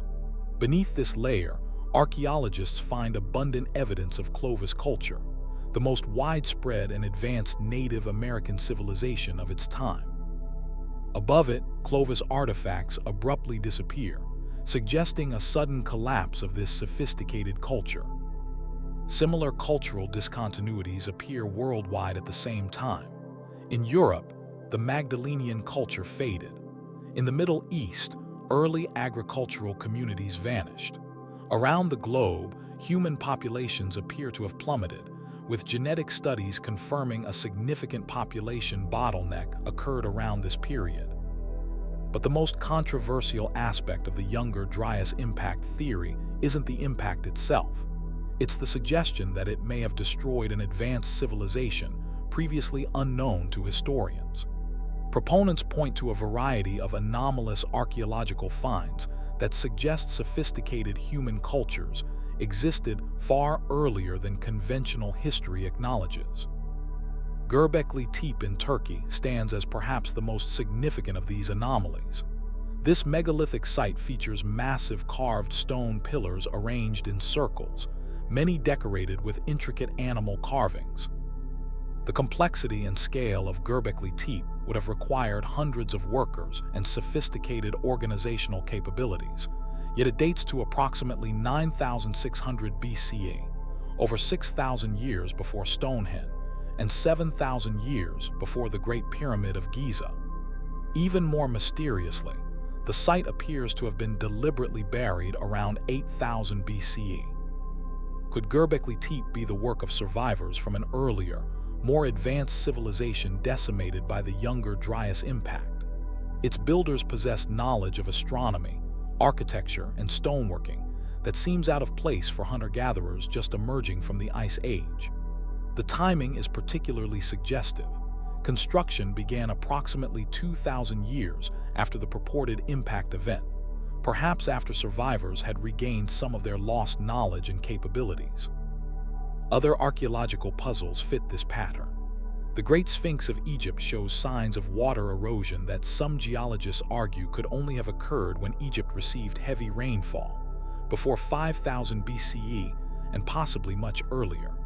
The massive stone blocks at Baalbek in Lebanon, including the stone of the pregnant woman weighing over 1,000 tons, seem to require technological capabilities beyond those attributed to the Romans who built upon the site. Ancient legends and myths worldwide tell remarkably similar stories of a great flood or fire from the sky that destroyed an earlier world. From Plato's account of Atlantis to the Sumerian tale of Eridu, from biblical narratives to indigenous oral histories, these stories describe advanced civilizations wiped out by sudden catastrophes, with only a few survivors remaining to rebuild. Could these consistent narratives preserve the memory of a real historical event, the younger Dryas impact and its aftermath? Critics of the theory point to several weaknesses. First, despite extensive searching, no impact crater dating precisely to 12,800 years ago has been definitively identified. Proponents suggest the comet may have exploded in the atmosphere or struck ice sheets that have since melted, leaving little trace, or that the fragments hit Earth in multiple locations or over oceans. Second, some researchers have questioned the dating and interpretation of the supposed impact markers. Not all sites show the same evidence, and alternative explanations have been proposed for some findings. For example, nanodiamonds might be created through natural processes unrelated to cosmic impacts. Third, there's the question of the missing civilization itself. If an advanced society existed before the younger Dryas, where are its cities, its tools, its art? Proponents suggest that rising sea levels following the end of the Ice Age may have submerged coastal settlements where early civilizations would likely have developed. Indeed, many structures have been discovered underwater off the coasts of India, Japan, and Cuba, though their origins and ages remain debated. Despite these criticisms, the younger Dryas impact theory continues to gain support as new evidence emerges.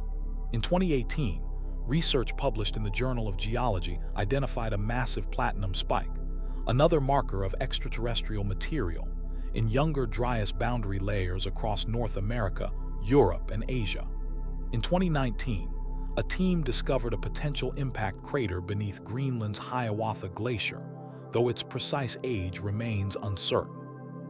The implications of this theory extend far beyond geology or climate science.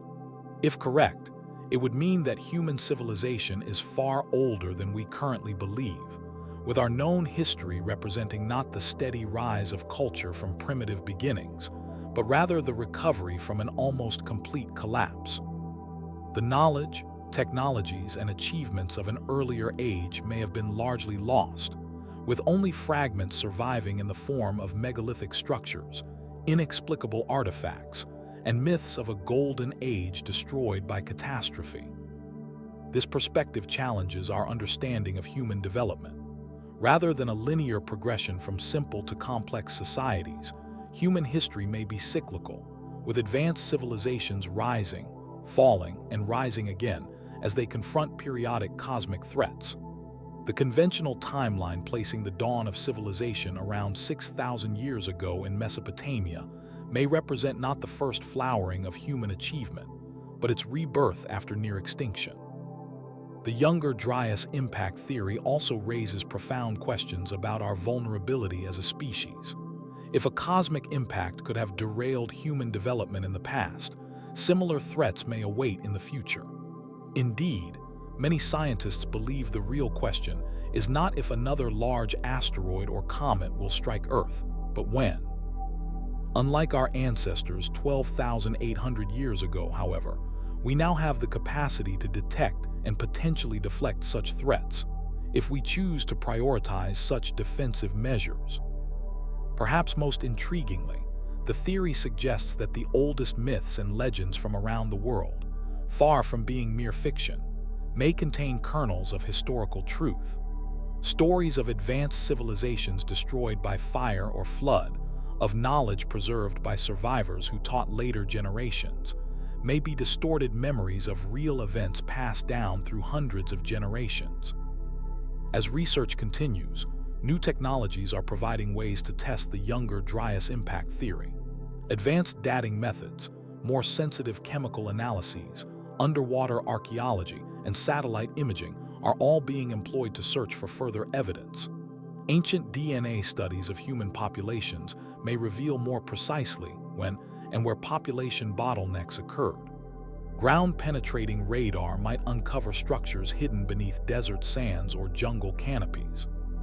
Whether or not the theory ultimately proves correct in all its details, it has already forced a reevaluation of what we thought we knew about Earth's recent past and humanity's journey. The possibility that an advanced civilization might have existed and been destroyed by cosmic impact challenges us to remain humble about our understanding of history. It reminds us that our ancestors may have achieved more than we've given them credit for, and that the story of human development may be far more complex and more fragile than we previously imagined. Some researchers have proposed that if a pre-impact advanced civilization did exist, it might not have resembled our modern society.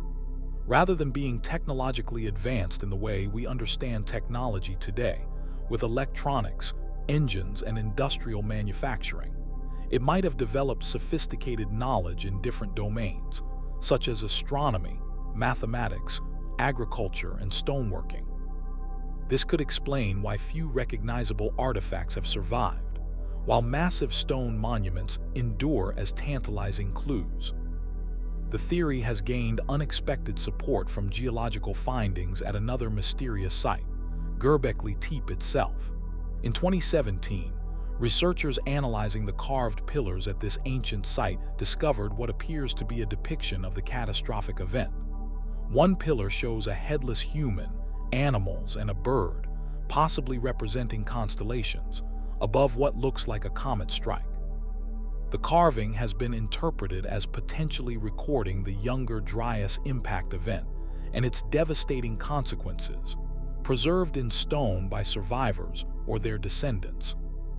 Further evidence comes from chemical analysis of ice cores from Greenland, which show significant spikes in platinum, gold, and other metals precisely at the younger Dryas boundary layer, elements more common in asteroids and comets than in Earth's crust. Similar anomalous concentrations have been found in sediments from the Channel Islands of California, Venezuela, Europe, and Asia, all dating to the same narrow timeframe around 12,800 years ago. The sudden extinction of North American megafauna adds another piece to the puzzle. At the exact time of the proposed impact, dozens of large animal species, including mammoths, mastodons, giant sloths, and American camels, disappeared in what appears to be one of the most rapid extinction events in Earth's history. While human hunting has long been blamed, the simultaneous disappearance of so many species across an entire continent seems to require a more catastrophic explanation. Archaeological evidence reveals that human population densities also plummeted at this time. The widespread and technologically advanced Clovis culture, known for its distinctive stone tools and hunting prowess, vanished almost overnight. Sites showing continuous human occupation for thousands of years were suddenly abandoned. It would take centuries for new cultural traditions to emerge and populations to recover. The timing of these events, climate reversal, extinctions, cultural collapse, geological anomalies, all converging precisely around 12,800 years ago, strongly suggests a common cause. A cosmic impact of the magnitude proposed would explain this convergence more comprehensively than separate, unrelated causes for each phenomenon. If the younger Dryas impact did occur and did destroy an advanced civilization, what might have survived? Knowledge and skills could have been preserved by survivors in various ways. Oral traditions, paintings, and symbolic systems might have transmitted crucial information across generations. Religious practices and architectural techniques might have preserved fragments of earlier achievements. Even genetic memory, the idea that certain responses or aptitudes might be inherited through DNA, could have played a role in humanity's recovery. This perspective might explain why civilizations seem to suddenly develop sophisticated astronomy, mathematics, agriculture, and architecture in several parts of the world following the younger Dryas period. Rather than inventing these disciplines from scratch, post-catastrophe humans might have been rediscovering and rebuilding based on transmitted knowledge from before the impact. The debate around the younger Dryas impact theory continues in scientific circles. Each year brings new research, both supporting and challenging various aspects of the hypothesis. The theory remains controversial not just because of its scientific implications, but because of how dramatically it would revise our understanding of human history. If proven correct, textbooks would need to be rewritten, timelines redrawn, and our very conception of human development reconsidered. For now, the evidence remains tantalizing but incomplete. Ancient structures stand as mute witnesses to lost knowledge. Geological layers hold microscopic clues to cosmic catastrophe. Myths and legends echo with possible memories of a world destroyed and rebuilt. Together, they invite us to question whether what we call the beginning of civilization might actually be its rebirth, a second attempt by humanity to build a world from the ashes of one wiped away by fire from the sky. There are stories that linger at the edges of our history, whispered about in old newspapers and town records, but somehow missing from our textbooks. Tales of enormous skeletons unearthed across America and around the world, only to mysteriously disappear shortly after their discovery.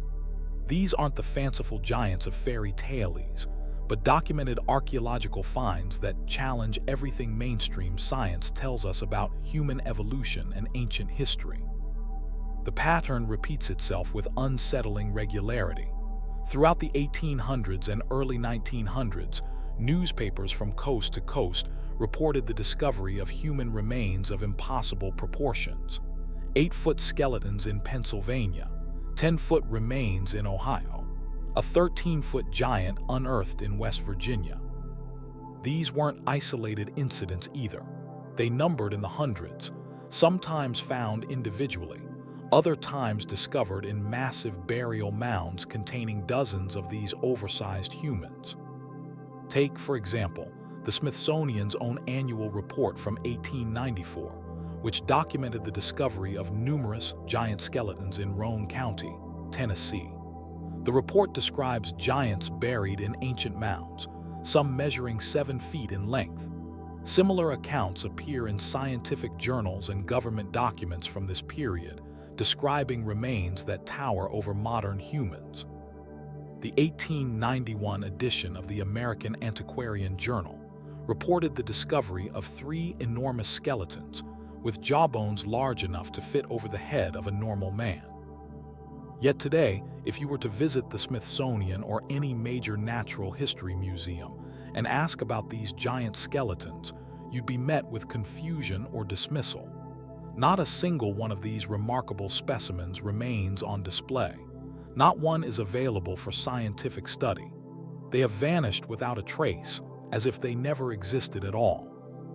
This disappearance has led to one of the most controversial theories in forbidden archaeology, that there has been a deliberate suppression of evidence that doesn't fit with established views of human evolution.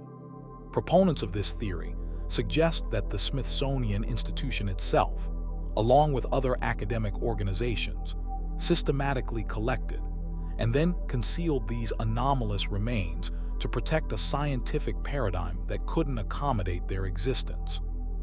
But why would respected scientific institutions engage in such cover-up? The answer might lie in the scientific revolution taking place during the same period these discoveries were being made. The late 1800s saw Charles Darwin's theory of evolution gaining widespread acceptance, fundamentally changing how we understood human origins. If humans had evolved gradually from smaller primates, how could we explain a race of giants that seemed to exist alongside or even before modern humans? Adding to the mystery is the fact that tales of giants appear in the oral traditions and written records of cultures worldwide. The Bible speaks of the Nephilim and Goliath. Greek mythology is filled with titans and cyclopes. Native American tribes across North America have legends of red-haired giants who were hostile and cannibalistic. From the Vikings of Scandinavia to the ancient civilizations of South America, giant beings feature prominently in humanity's collective memory. These cross-cultural accounts gain new significance when paired with the physical evidence allegedly discovered and then lost. Were these legends merely symbolic stories, or could they be distorted memories of an actual race of human giants that once walked the earth? Some researchers point to specific cases that seem especially difficult to dismiss.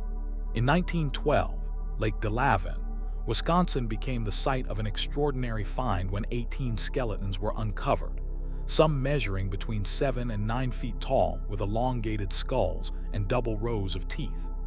The discovery was reported in multiple newspapers, including the May 4, 1912 edition of the New York Times, yet the physical evidence has since vanished.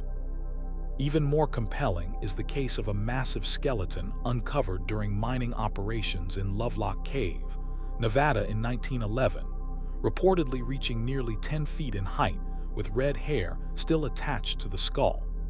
Native American legends from the Paiute tribe had long spoken of a race of red-haired giants called the Ct'ka who lived in the region. The remains from Longyou Cave seem to provide physical confirmation of these legends.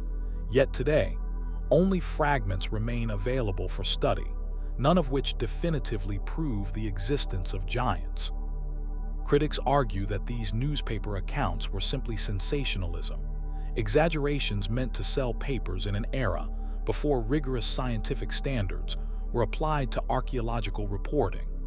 They suggest that many of these giant skeletons were likely the remains of people with medical conditions like acromegaly, which causes abnormal growth, or perhaps the bones of extinct megafauna misidentified as human. Yet this explanation fails to account for the sheer volume of reports, many from respectable scientific sources of the time, or the consistent descriptions of not just tall individuals, but humans of truly massive proportions with unusual physical features. It also doesn't explain why these specimens aren't available for modern analysis that could easily determine their true nature. Some researchers have gone so far as to file Freedom of Information Act requests with the Smithsonian, seeking records of these giant skeletons. The responses have been uniformly negative. No records exist, they claim, of any such specimens ever being received or cataloged. This absence of documentation has only deepened suspicions of a cover-up. The mystery extends beyond North America. In 1922, British anthropologist William Basil Nickerson was reportedly conducting excavations near Luxor, Egypt, when his team discovered the remains of 3 12-foot human skeletons. The finding never made it into academic journals, and Nickerson himself seems to have stopped discussing the discovery shortly afterward. Similarly, Father Carlos Veiga, a priest and amateur archaeologist, claimed to have discovered fragments of enormous bones in Ecuador in 1964. Some of these bone fragments still exist today, including what appears to be a massive upper leg bone that would have belonged to a human, standing nearly 25 feet tall if properly proportioned. Conventional science has largely ignored these findings rather than attempting to explain them. What makes the giant skeleton mystery particularly compelling is how it intersects with other unexplained aspects of ancient history.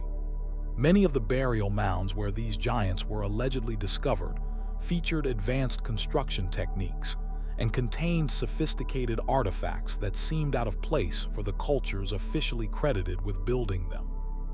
Could these giants represent a missing chapter in human history? A branch of humanity, or perhaps even a different species entirely that rose and fell before recorded history began? Some researchers have proposed that these beings might be connected to other megalithic mysteries around the world. The enormous stone structures that seem too heavy and complex for ancient people to have built with primitive technology. The conventional view is that humans have followed a linear path of development, gradually advancing from primitive hunter-gatherers to agricultural societies, and finally to modern civilization. But what if that narrative is incomplete? What if advanced civilizations or even different types of humans have risen and fallen throughout Earth's long history, most traces of their existence erased by time, cataclysms, and perhaps even deliberate suppression? Those who study forbidden archaeology suggest that science operates within paradigms, frameworks of understanding that determine what evidence is acceptable and what must be rejected. When findings contradict the established paradigm, they're often dismissed or explained away rather than allowed to challenge fundamental assumptions. This phenomenon, they argue, might explain the strange case of the vanishing giant skeletons. Is it possible that evidence of giant humans has been systematically removed from the historical record to protect a particular view of human evolution? Or are these tales simply the result of misidentifications, exaggerations, and hoaxes that have taken on a life of their own? The truth remains buried, much like the alleged giants themselves, leaving us to wonder what secrets might still lie hidden beneath the earth, waiting to be rediscovered. What's certain is that the question of whether giant humans once existed represents more than just an archaeological curiosity. It challenges us to consider how we determine what counts as historical fact, who controls access to evidence, and whether we're truly open to revising our understanding of the past when confronted with anomalous discoveries. As we continue to unearth the mysteries of our planet's history, we must ask ourselves, are we seeing the whole picture, or only the parts that fit within our existing framework of understanding? The case of the missing giant skeletons reminds us that history may be far stranger and more complex than we've been led to believe. In the dense jungles of Central America lie the remnants of one of history's most sophisticated and mysterious civilizations. The Mayans left behind breathtaking cities, advanced mathematical systems, and precise astronomical knowledge that continues to baffle researchers today. But the deeper archaeologists dig, the more questions emerge about where these people came from and how they acquired their extraordinary knowledge. The conventional timeline tells us that Mayan civilization developed gradually from prehistoric settlements around 2000 BCE, flourished during what's called the Classic Period from 200 to 900 CE, and then mysteriously collapsed. But what if this narrative is missing crucial chapters? The mystery begins with the sudden appearance of Mayan civilization, seemingly fully formed, with complex writing, astronomy, and architecture already in place. There's little evidence of the gradual development we would expect to see in a culture evolving these sophisticated systems independently. It's as if they inherited this knowledge rather than developing it through centuries of incremental progress. This abrupt emergence has led some researchers to propose a radical theory, that the Mayans were either influenced by or direct descendants of an even older, perhaps global civilization that has been largely erased from our historical record. Consider their astronomical knowledge. The Mayans tracked the movements of Venus with an error of just 2 hours in 584 days. Their lunar calendar was accurate to within 0.0026%, more precise than the calendar we use today. The famous Dresden Codex contains tables for predicting solar and lunar eclipses that demonstrate an understanding of celestial mechanics that would not be matched in Europe until the Renaissance. How did a civilization without telescopes or modern instruments achieve this level of precision? Even more puzzling is their concept of vast time cycles. The Mayan long count calendar tracked enormous periods spanning thousands of years, with the largest unit, the aloton, representing about 63 million years. Why would a civilization need to measure such immense time spans? Some researchers suggest this reflects knowledge passed down from a much older source, perhaps a civilization that had witnessed geological epochs or celestial events occurring over vast periods. The architectural achievements of the Mayans present another enigma. Sites like Tikal and Palenque feature massive stone buildings constructed with such precision that modern engineers remain impressed. At the site of Quirigua stand massive stone monuments called stelae, one weighing more than 65 tons. How these massive stones were quarried, transported, and erected without metal tools, wheels, or draft animals remains unexplained by conventional archaeology. Then there's the matter of water management. The ancient city of Palenque features sophisticated aqueducts and water pressure systems that wouldn't be seen again until Roman times. The engineering principles employed suggest knowledge that seems out of place for a supposedly isolated civilization developing on its own. But the most compelling evidence for an older connection may lie in the similarities between Mayan culture and other ancient civilizations around the world.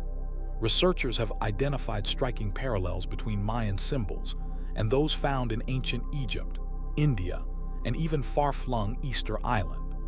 The stepped pyramid design seen at sites like Chichen Itza bears remarkable similarities to ziggurats in Mesopotamia and pyramids in Egypt.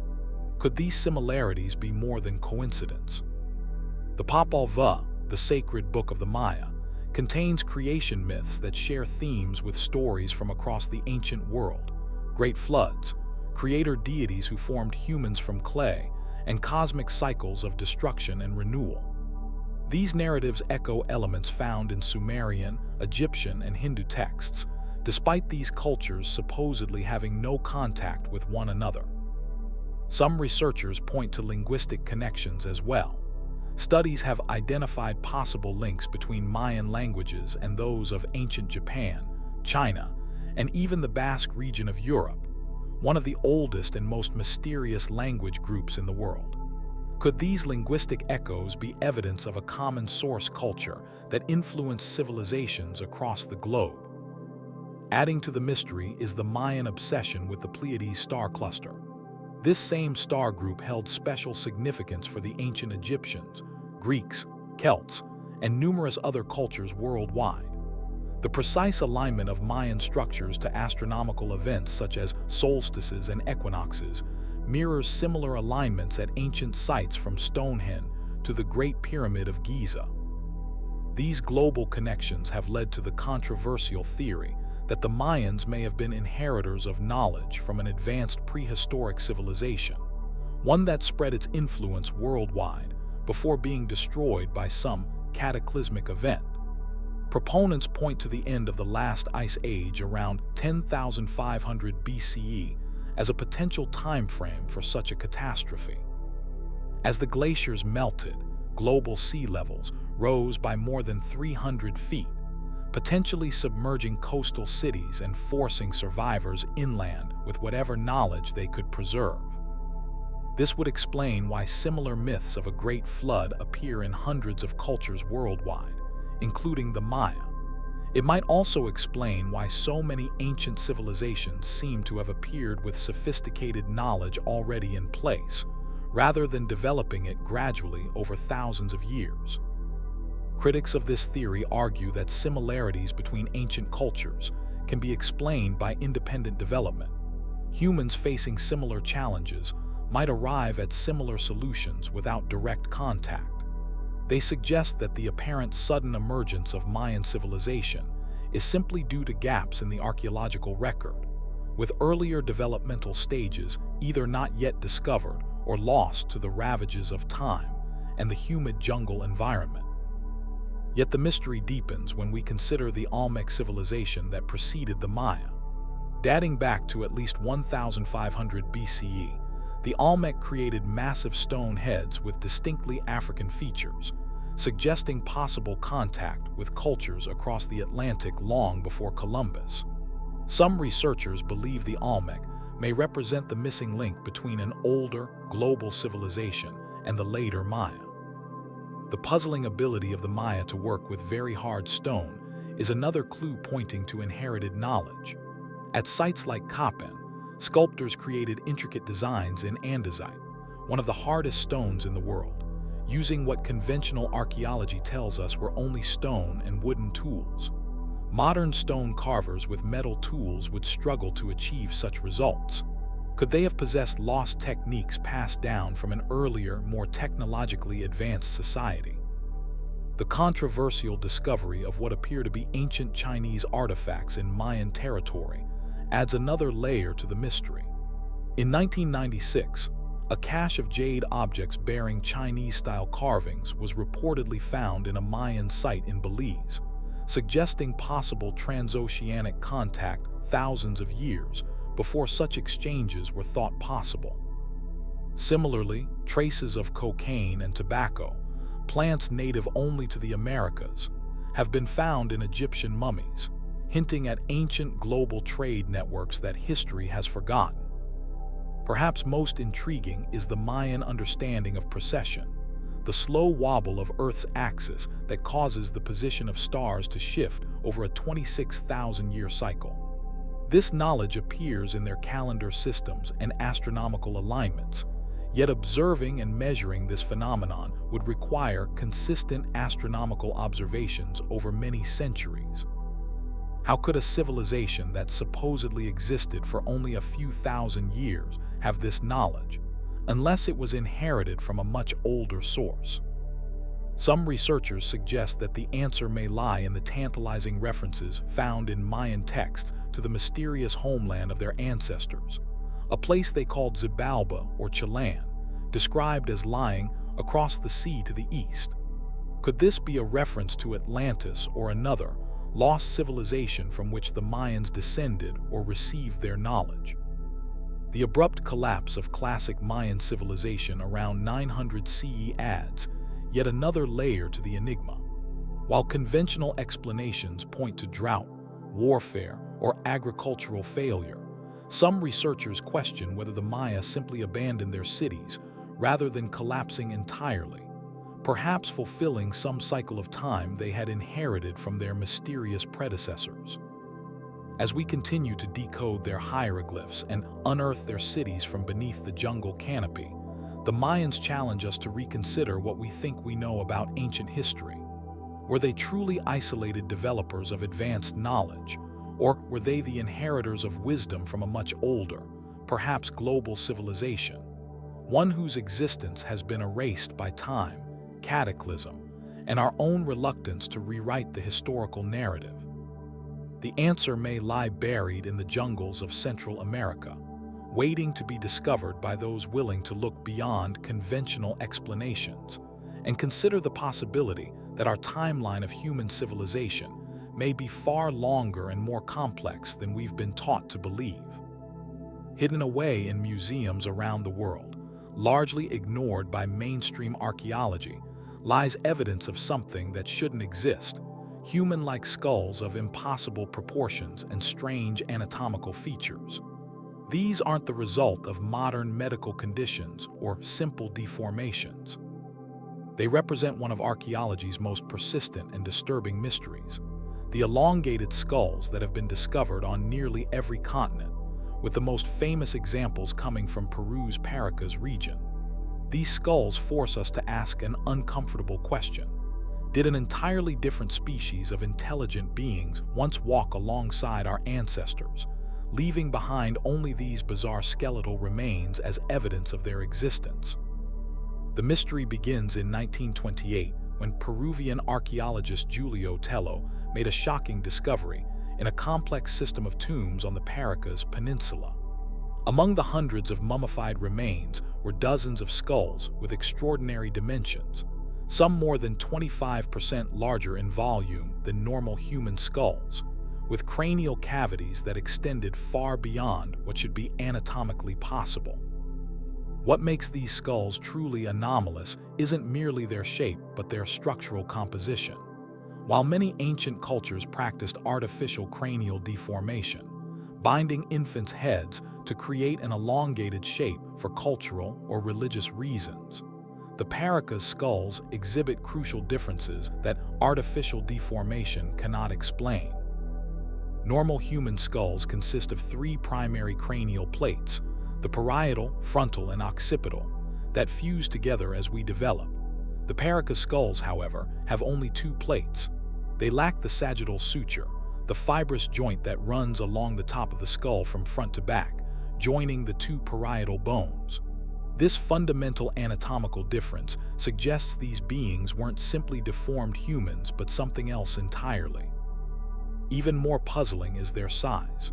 The cranial capacity of the Paracas skulls averages 25% larger than modern humans, with some specimens reaching 30% greater volume.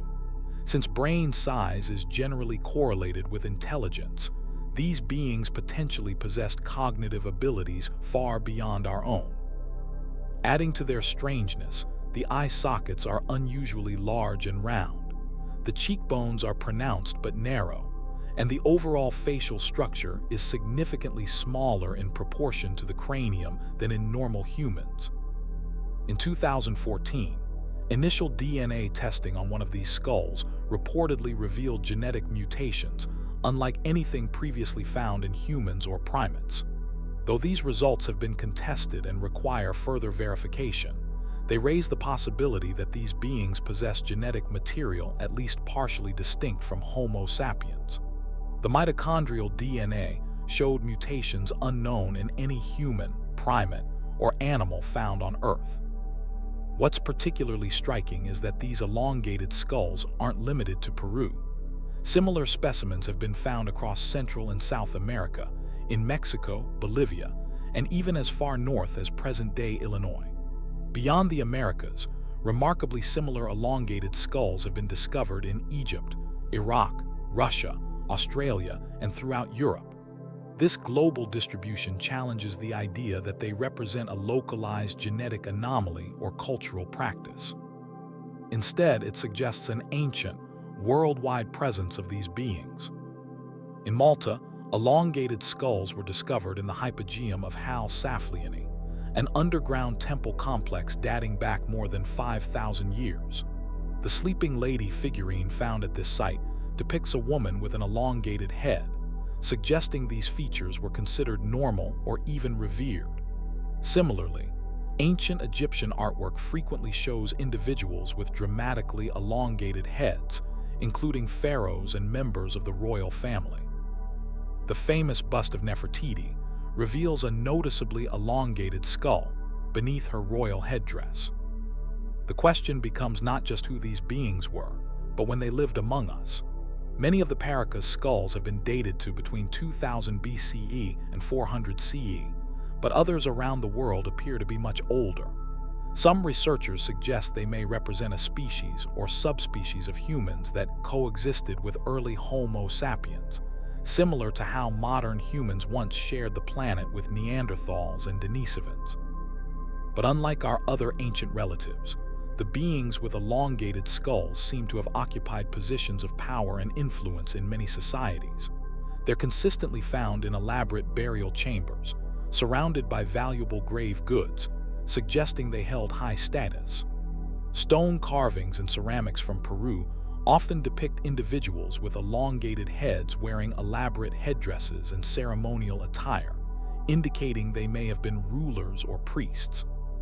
Indigenous legends from South America speak of star people, or sky gods, with elongated heads who brought knowledge and civilization to early humans.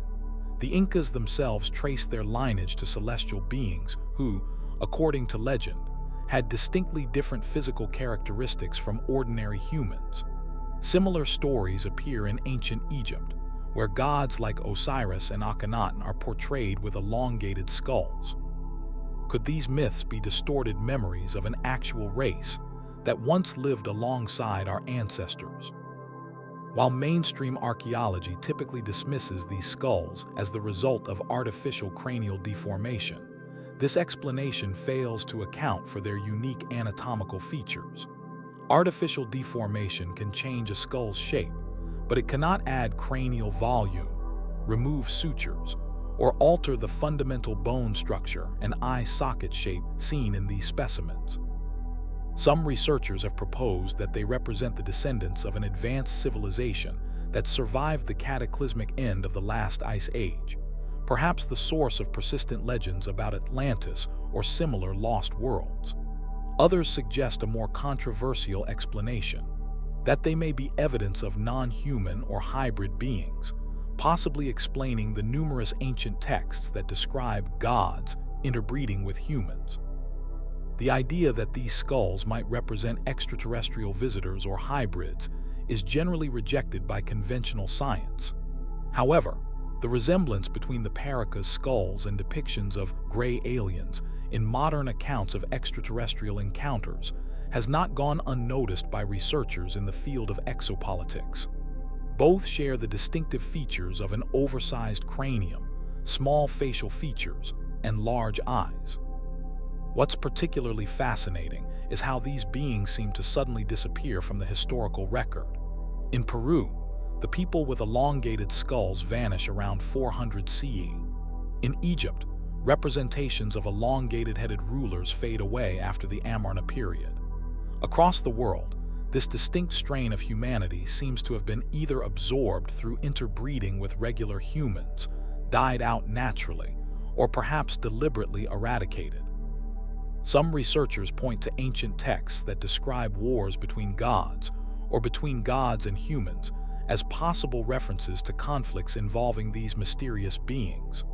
The Greek myths of the Titan War, the Hindu tales of battles between gods and demons, and similar stories worldwide might preserve memories of actual historical conflicts between different types of intelligent beings sharing our planet.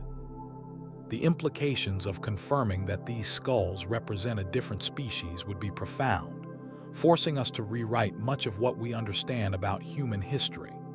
It would mean that, for thousands of years, multiple intelligent species coexisted on Earth, with the elongated skull beings apparently holding positions of power in numerous societies.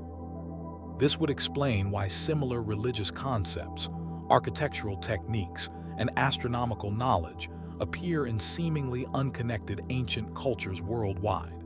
They may have all been influenced by the same group of advanced beings. Mainstream archaeology remains deeply resistant to such interpretations, however.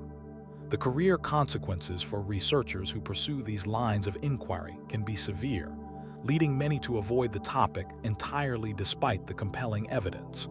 Museums that possess elongated skull specimens often display them with minimal explanation or keep them in storage away from public view. Critics argue that without comprehensive DNA analysis performed by multiple independent laboratories, we cannot jump to extraordinary conclusions about these skulls' origins. They point out that known genetic conditions like craniosynostosis can cause premature fusion of cranial sutures, resulting in unusual head shapes, though such conditions typically reduce rather than increase cranial capacity and don't explain the globally distributed pattern of these findings. The mystery deepens when we consider that many ancient cultures around the world practiced artificial cranial deformation, binding infants' heads to create an elongated shape. But why would diverse civilizations across multiple continents, with no apparent contact with each other, independently decide to modify their children's skulls in precisely the same way? Were they all attempting to mimic the appearance of these naturally elongated beings who once held positions of power? Even today, remote tribes in the Amazon describe legends of people with eggs on their heads who came from the sky and taught their ancestors agriculture, astronomy, and medicine. Similar stories appear in the oral traditions of indigenous peoples worldwide. Could these persistent legends preserve actual historical memories of contact with these mysterious beings? As we continue to uncover and analyze these anomalous remains, we face a choice: dismiss them as mere curiosities and deformations, or consider the possibility that they represent a chapter of Earth's history that has been forgotten or deliberately obscured. The elongated skulls stand as silent witnesses to a mystery that challenges our understanding of human origins and evolution. They remind us that despite our technological advances and scientific certainty, there may still be profound secrets about our own planet's past that we have yet to uncover or acknowledge. The truth about these beings, whether they were a branch of humanity, a different species entirely, or something even more extraordinary, remains buried in the ancient past, emerging only fragmentarily through these puzzling anatomical remains. As science advances and more comprehensive genetic studies become possible, we may finally unlock the secret of who these mysterious people were and what role they played in shaping the course of human civilization. There are moments in archaeological research when coincidence seems too perfect, when alignment seems too precise to be the product of chance.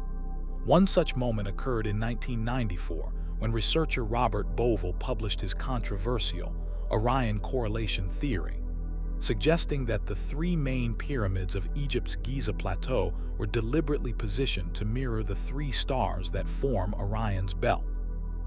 This observation opened a doorway to one of the most persistent mysteries in ancient archaeology: the strange and seemingly impossible connection between massive stone monuments built thousands of years ago and specific star systems visible in our night sky. The alignment is striking in its precision. When viewed from above, the three great pyramids of Giza, those of Khufu, Khafre, and Menkaure, form a pattern that appears to precisely match the arrangement of the three stars of Orion's belt: Alnitak, Alnilam, and Mintaka. Even the relative sizes of the pyramids correspond to the relative brightness of these stars. The smallest pyramid aligns with Mintaka, the dimmest of the three stars, while the largest pyramid aligns with Alnitak, the brightest in the belt. What makes this correlation particularly compelling is that it's not limited to just the spatial arrangement. When the positions of the pyramids are overlaid onto a map of the Nile River, they align with both Orion's belt and the Milky Way, as these celestial features would have appeared in the sky around 10,500 BCE, nearly 8,000 years before the pyramids were officially built. This apparent star mapping extends beyond just the main pyramids. Other structures on the Giza Plateau seem to correspond to other stars in the Orion constellation. The mysterious air shafts within the Great Pyramid itself point directly to key stars that were significant in ancient Egyptian religion, including Sirius, associated with the goddess Isis, and stars in the Orion constellation associated with Osiris, god of the afterlife. Mainstream Egyptology attributes these alignments to coincidence or stretching the evidence to fit a predetermined theory. The conventional view holds that the pyramids were built around 2500 BCE as tombs for the pharaohs, with their placement determined by practical considerations rather than celestial mapping. Yet the precision of these alignments has led many researchers to question whether conventional dating and purpose assignments for these monuments might be incomplete or incorrect. The mystery deepens when we realize that the Orion correlation isn't unique to Egypt. Around the world, ancient civilizations with no known contact with each other built massive monuments with similar astronomical alignments. In Mexico, the three pyramids at Teotihuacan mirror the three stars of Orion's belt with similar precision. In China, the three pyramids near Xi'an show the same pattern. Ancient sites in North America, South America, and throughout Europe demonstrate connections to the same star system. This global pattern of Orion alignments raises profound questions. Why would civilizations separated by vast distances and thousands of years all choose to mirror the same constellation in their monumental architecture? What was the significance of Orion to these diverse cultures? And perhaps most importantly, how did ancient builders without modern surveying equipment achieve such precise stellar alignments across such massive scales? The answers may lie in the religious beliefs of these ancient peoples. For the Egyptians, Orion represented Osiris, the god of resurrection and the afterlife. The pharaoh's soul was believed to travel through the air shaft pointing to Orion to join Osiris among the stars after death. Similarly, in Maya cosmology, Orion played a crucial role in creation myths and was associated with the god of creation and rebirth. But religious significance alone doesn't explain the technical achievement of creating such precise astronomical alignments in stone. The Giza pyramids are positioned with remarkable accuracy, aligned almost perfectly to true north, with an error of just 3 arcminutes, or about 0.05 degrees. Even with modern technology, this level of precision would be difficult to achieve. Some researchers suggest that the answer lies in the possibility that these monuments are far older than conventionally believed. The Sphinx, which sits adjacent to the Giza pyramids, shows evidence of water erosion that geological experts have dated to a period between 7,000 and 5,000 BCE, when the region experienced heavy rainfall. This would place at least some elements of the Giza complex thousands of years earlier than the accepted timeline. This revised chronology would align with the sky as it appeared in 10,500 BCE, when the alignment between the pyramids and Orion's belt would have been even more precise due to the precession of the equinoxes, the slow wobble of Earth's axis that causes the position of stars to shift over a 26,000-year cycle. At this earlier date, Orion would have been at its lowest point in this cycle, symbolically dying before beginning its upward journey, matching perfectly with Egyptian mythology about Osiris. The implication is staggering. Could the original plans for these monuments have been conceived more than 12,000 years ago, during the final phase of the last ice age? If so, who were the architects with such advanced astronomical knowledge, and how did they pass down their precise blueprints through thousands of years until the pyramids were actually built? Some point to the curious absence of hieroglyphs or inscriptions inside the Great Pyramid itself.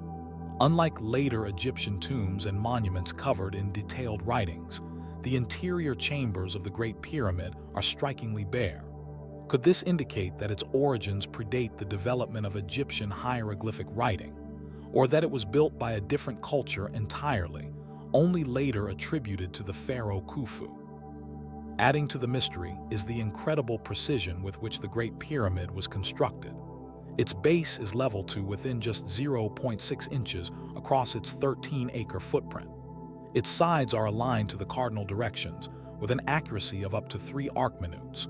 The millions of multi-ton blocks that compose it fit together with gaps often measuring less than 0.02 inches.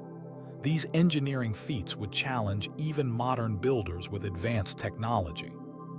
The internal geometry of the Great Pyramid contains mathematical constants that weren't officially discovered until thousands of years later, including close approximations of pi and the golden ratio. Its dimensions also encode the exact size of Earth, the length of the solar year, and other astronomical values with remarkable precision. How did its builders possess such advanced mathematical and astronomical knowledge? Some researchers suggest that the answer might lie in a global seafaring civilization that existed before the end of the last ice age, when sea levels were more than 300 feet lower than today.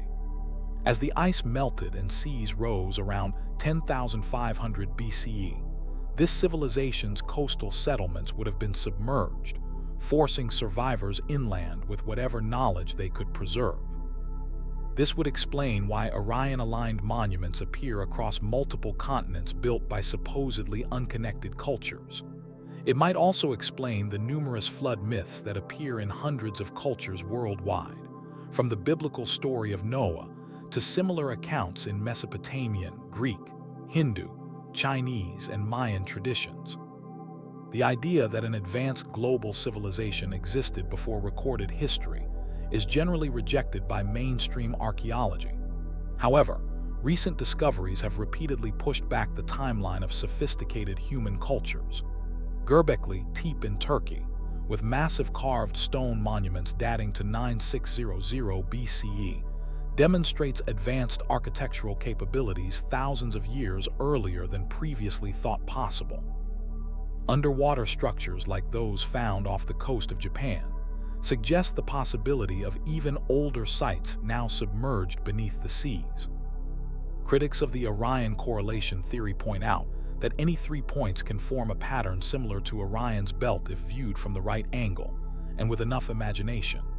They argue that cherry-picking data points while ignoring others that don't fit the pattern can make almost any arrangement seem significant. Yet the precision of the alignments, combined with their global distribution and connection to similar religious beliefs across disparate cultures, suggests something more than coincidence. The purpose behind these stellar alignments remains the most tantalizing question. Were ancient builders simply honoring their gods by creating terrestrial reflections of celestial patterns? Or was there a more practical purpose, perhaps using the stars for navigation, timekeeping, or agricultural planning? Some researchers have proposed more esoteric explanations, suggesting that the monuments might function as energy generators or communication devices aligned with cosmic forces. Whatever their purpose, the star-aligned monuments of our ancient past stand as enduring testaments to the sophistication of early human civilizations, or perhaps to the existence of civilizations far older and more advanced than conventional history acknowledges. They challenge our understanding of human development and technological capability, suggesting that our ancestors possessed knowledge that we are only beginning to rediscover. As we continue to study these enigmatic structures with increasingly sophisticated technology, we may finally unravel the mystery of why diverse cultures across the ancient world felt compelled to create enormous stone markers pointing to the same stars. and what message they might have been trying to preserve for future generations in these massive monuments aligned with Orion's belt. The strange link between the pyramids and Orion's belt reminds us that despite our technological advancement and scientific certainty, there remain profound mysteries about our own past, hidden in plain sight and written in the stars for those willing to look up and wonder. When we think of the fall of the Roman Empire, most of us picture hordes of barbarians swarming over walls, Rome in flames, and the last emperor, a child named Romulus Augustulus, being deposed in the year 476. It's one of the most pivotal moments in Western history, marking the end of antiquity and the beginning of the Dark Ages. But what if I told you that some researchers believe this event never actually happened? What if the fall of Rome was not a historical fact, but a carefully crafted fiction created centuries later? This is the basis of the phantom time hypothesis, one of history's most controversial theories that suggests significant portions of our timeline have been deliberately fabricated. The most well-known version was developed by German historian Herbert Illig in the 1990s, who proposed that approximately 300 years of history between the 8th and 11th centuries never existed. These years were supposedly inserted into our calendar through a conspiracy orchestrated by Holy Roman Emperor Otto III, Pope Sylvester II, and Byzantine Emperor Constantine VII. But some researchers have taken this concept even further, suggesting that the traditional narrative of Rome's fall itself might be a historical fabrication. According to this more extreme theory, the Roman Empire never truly collapsed at all.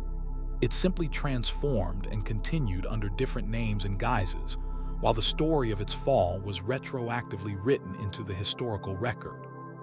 The proponents of this theory point to several anomalies in our historical understanding. First, there's the surprising lack of archaeological evidence corresponding to the supposed catastrophic collapse. If Rome fell so dramatically, why don't we see more evidence of destruction layers in archaeological digs? Where are the mass graves, the burned buildings, the abandoned settlements that would testify to such a momentous event? Then there's the problem of continuity. Roman customs, laws, architecture, and even administrative structures continued well beyond the supposed fall. The Eastern Roman Empire, which we call Byzantine, but whose citizens called themselves Romans until the 15th century, maintained direct continuity with Imperial Rome. Even in the West, Roman systems of governance were largely adopted by the so-called barbarian kingdoms that followed. The theory suggests that powerful medieval entities, particularly the Catholic Church and emerging European monarchies, had strong motivations to create a narrative break with ancient Rome. By establishing the idea that the classical world had ended, they could position themselves as the inheritors of Roman authority rather than mere continuations of it. This allowed them to claim they were building something new and divinely ordained, rather than simply being the next chapter in an ongoing imperial story. There are linguistic oddities as well. Latin remained the language of scholarship, law, and religion throughout the supposed Dark Ages. If there had been a true collapse of Roman civilization, would its language have remained so dominant? The continued use of Latin suggests an unbroken intellectual tradition rather than a sharp break. Some of the most compelling evidence comes from architecture. Roman architectural techniques that were supposedly lost after the empire's fall mysteriously reappear fully formed centuries later during the Renaissance. How did knowledge of specific concrete formulas, engineering principles, and construction techniques survive if there was truly a dark age where Roman knowledge was lost? The theory suggests that these skills were never actually lost because there was no real break in civilization. Another strange aspect concerns Roman roads and infrastructure. The famous Roman road network remained in use for centuries after Rome supposedly fell. Not only were they used, but in many regions, they were maintained. Who was organizing this maintenance if Roman administrative systems had collapsed? The continued functionality of Roman infrastructure suggests that some form of organized governance persisted. Let's look at another curious fact: Roman law.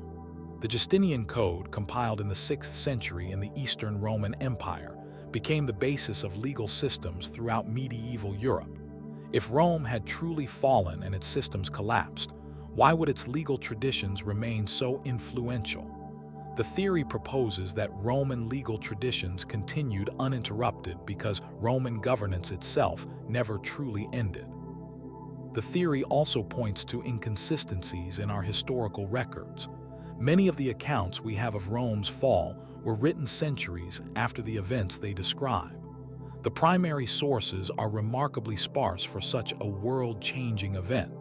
Could this be because the narrative was constructed after the fact? Proponents of this theory point to specific anomalies in the historical record.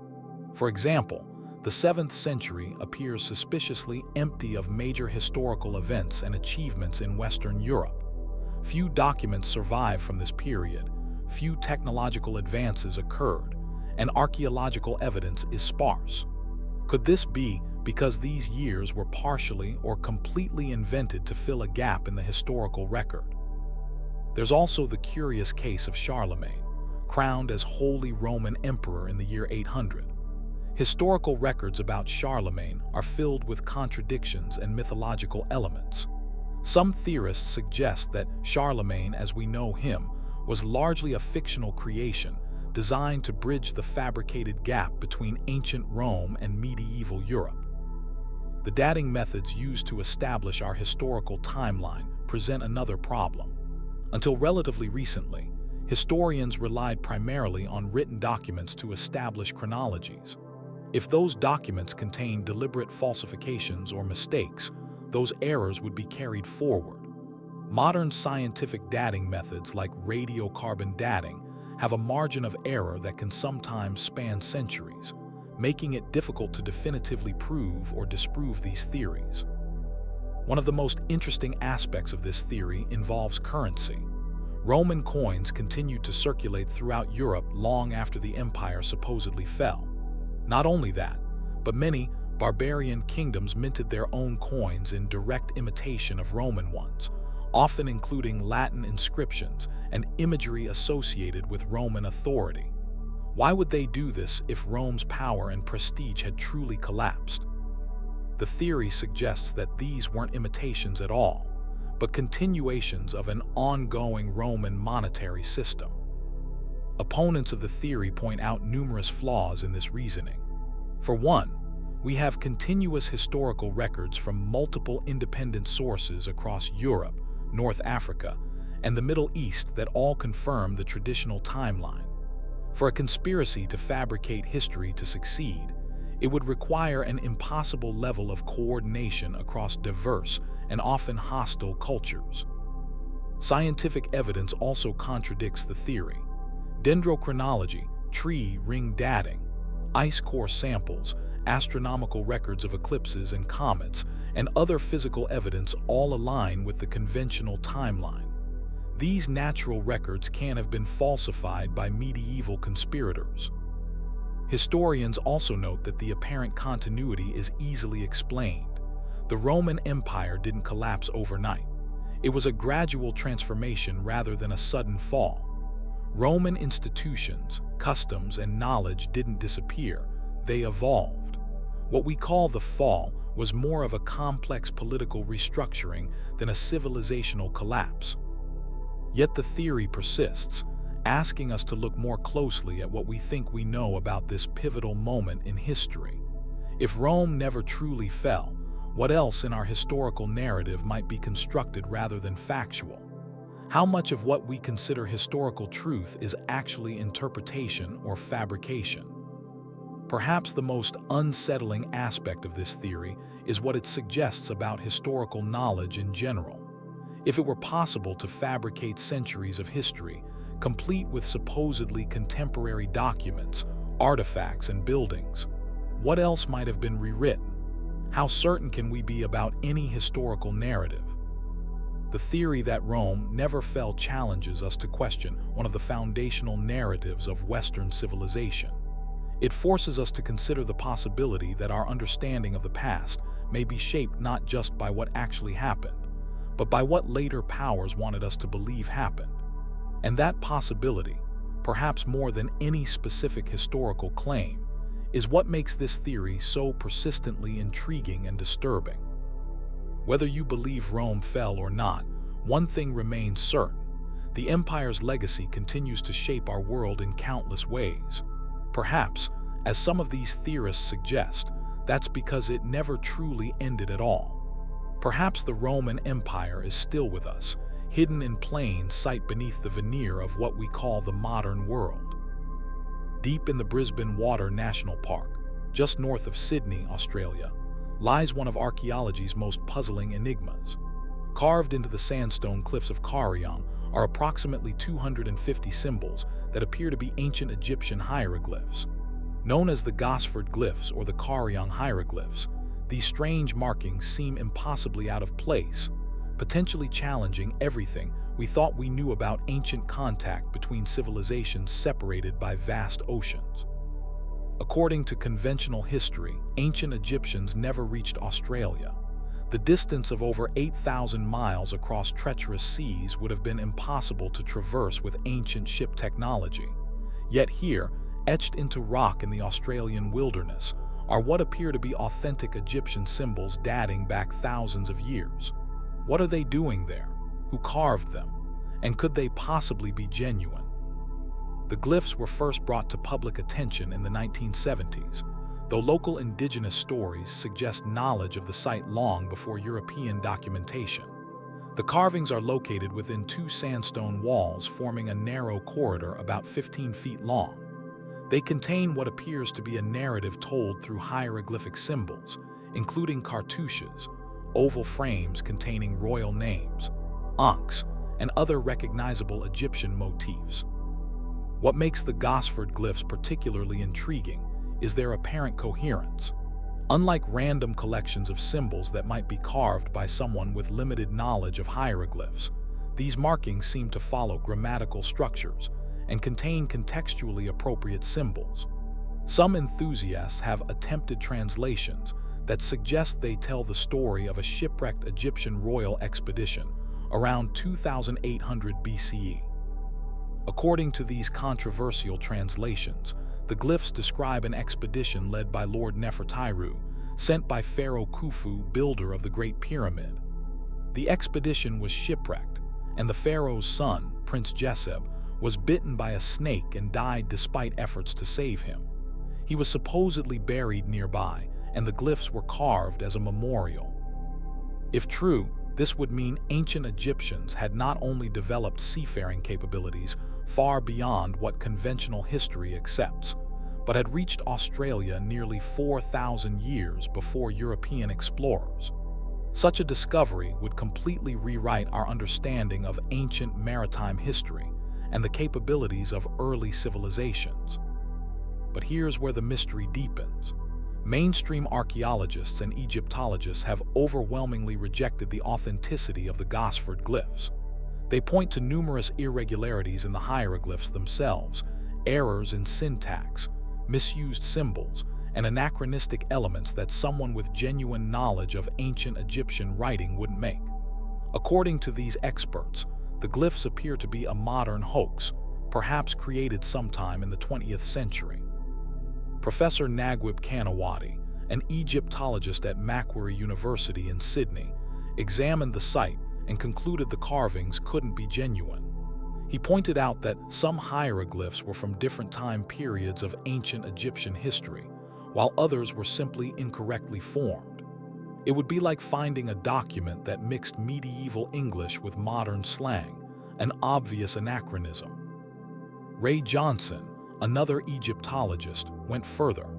After studying photographs of the glyphs, he suggested they appeared to have been copied from a book called Hieroglyphics of Ancient Egypt, published in the 1920s. This would explain the mixture of styles and errors. The creator wasn't working from authentic knowledge but from a beginner's guide to hieroglyphs. Yet proponents of the glyphs' authenticity aren't convinced by these explanations.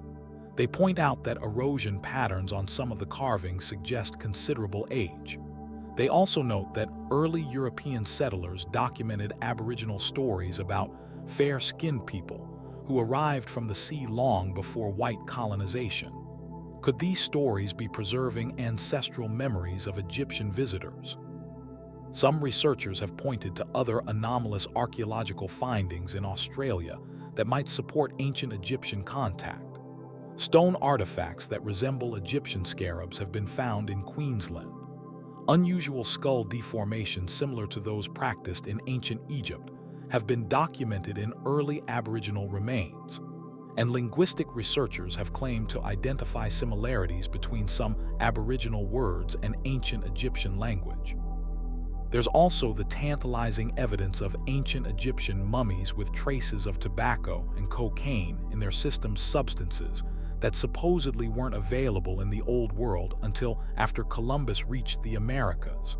If Egyptians had access to New World substances, might they also have reached Australia? Geological examinations have yielded conflicting results. Some studies suggest the weathering patterns on the glyphs are consistent with carvings that are decades old rather than millennia. Others argue that the protected location of the corridor could have preserved much older carvings from erosion. One theory attempts to reconcile the archaeological objections with the apparent age of the site. Perhaps the glyphs were carved by early European settlers or gold prospectors in the 19th century who had some knowledge of Egyptian symbols. This would explain both the errors in the hieroglyphs and their weathered appearance. But this raises another question.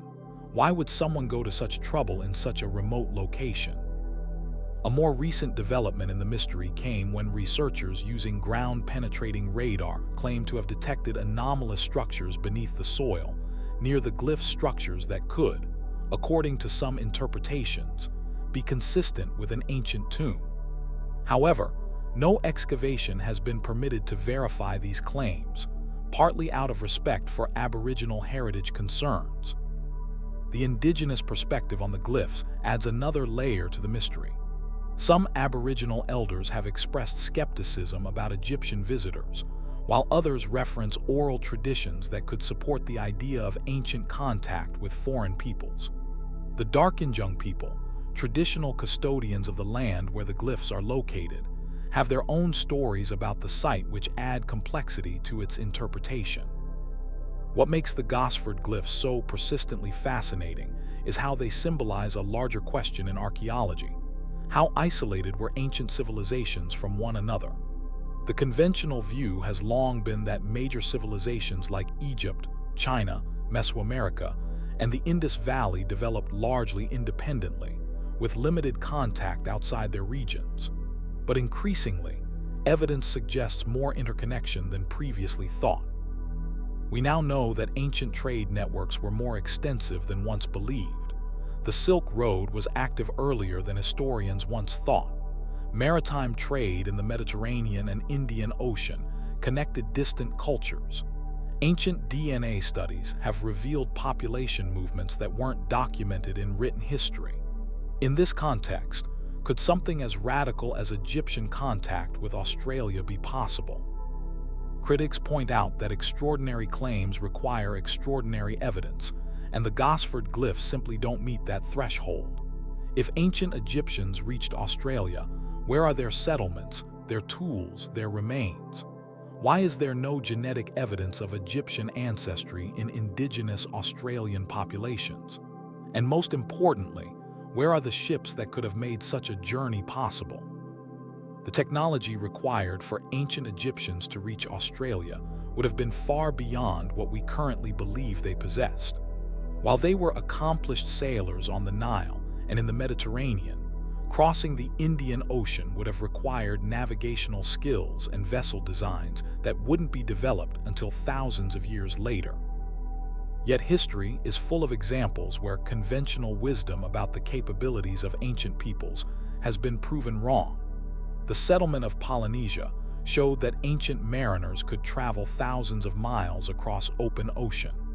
Ancient astronomical knowledge has repeatedly proven more sophisticated than previously believed, and archaeological discoveries continually push back dates for technological innovations. Whether the Gosford glyphs are an elaborate hoax, a misunderstood piece of colonial history, or evidence of a historical paradigm shift remains unresolved. What is clear is that they continue to captivate our imagination precisely because they represent the tantalizing possibility that our understanding of ancient history is incomplete. The mystery reminds us that history is not a fixed narrative but an ongoing investigation. Each generation re-examines the evidence of the past with new tools, new perspectives, and new questions. Sometimes, what seems impossible in one era becomes accepted fact in another. Other times, appealing mysteries dissolve under scientific scrutiny. The out-of-place hieroglyphs in Australia stand at this intersection of possibility and skepticism, challenging us to consider how much we really know about our ancient past and how much remains to be discovered. Perhaps future archaeological techniques will provide definitive answers. Until then, the carvings remain what they have always been, a compelling mystery written in stone, waiting for history to catch up with their story. The Great Pyramid of Giza stands as humanity's most enduring monument, a colossal structure that has captivated our imagination for millennia. Conventional archaeology tells us it was built as a tomb for Pharaoh Khufu around 2500 BCE, using primitive tools and the labor of thousands of workers over decades. But there's something troubling about this explanation. Despite being labeled a tomb, no mummy or treasures were ever found inside the Great Pyramid.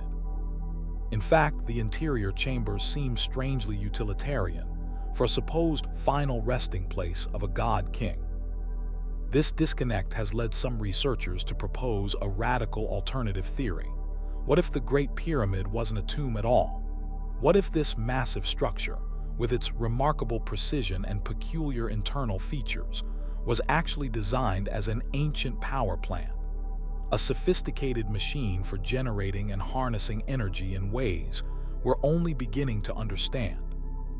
The power plant theory was most prominently developed by Christopher Dunn, a master craftsman and engineer who first published his ideas in the book, The Giza Power Plant, in 1998. After studying the pyramid's construction from an engineer's perspective, Dunn concluded that its features made little sense as a tomb, but aligned perfectly with the requirements for an energy-generating facility. Let's examine the evidence that supports this controversial theory. First, there's the pyramid's remarkable precision. The structure is aligned to true north with an accuracy of 3/60,000ths of a degree. Its base is leveled to within just half an inch across its entire 13-acre foundation. The outer casing stones, many weighing over 10 tons, were fitted together with joints so precise that a business card can't be inserted between them. This level of precision seems unnecessary for a ceremonial tomb, but would be essential for a functioning machine. Then there's the pyramid's internal structure, which contains features that have puzzled archaeologists for centuries. The Grand Gallery, a long sloping corridor inside the pyramid, contains a series of evenly spaced notches that Dunn suggests could have held devices resembling harmonics. The Queen's Chamber has mysterious air shafts that don't actually reach the outside of the pyramid, challenging their supposed ventilation purpose. Instead, these shafts point to specific stars and contain unusual features that could be compatible with conducting energy. Most intriguing is the King's Chamber, constructed entirely from massive granite blocks. Granite contains high amounts of quartz crystal, which has piezoelectric properties, meaning it can convert mechanical stress into electrical energy. Above this chamber are 5 more granite chambers, called relieving chambers by Egyptologists who believe they were designed to reduce weight on the King's Chamber ceiling.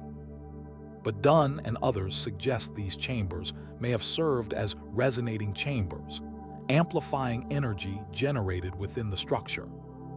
The Great Pyramid was originally covered in polished limestone casing stones that would have made it reflective like a mirror. Some researchers propose these stones, precisely fitted and highly reflective, could have turned the entire structure into a giant energy collector, capturing and concentrating electromagnetic energy from the environment. Inside the pyramid, researchers have measured unusual acoustic properties. The king's chamber resonates at precisely the same frequency as the Earth itself, 7.8 Hz.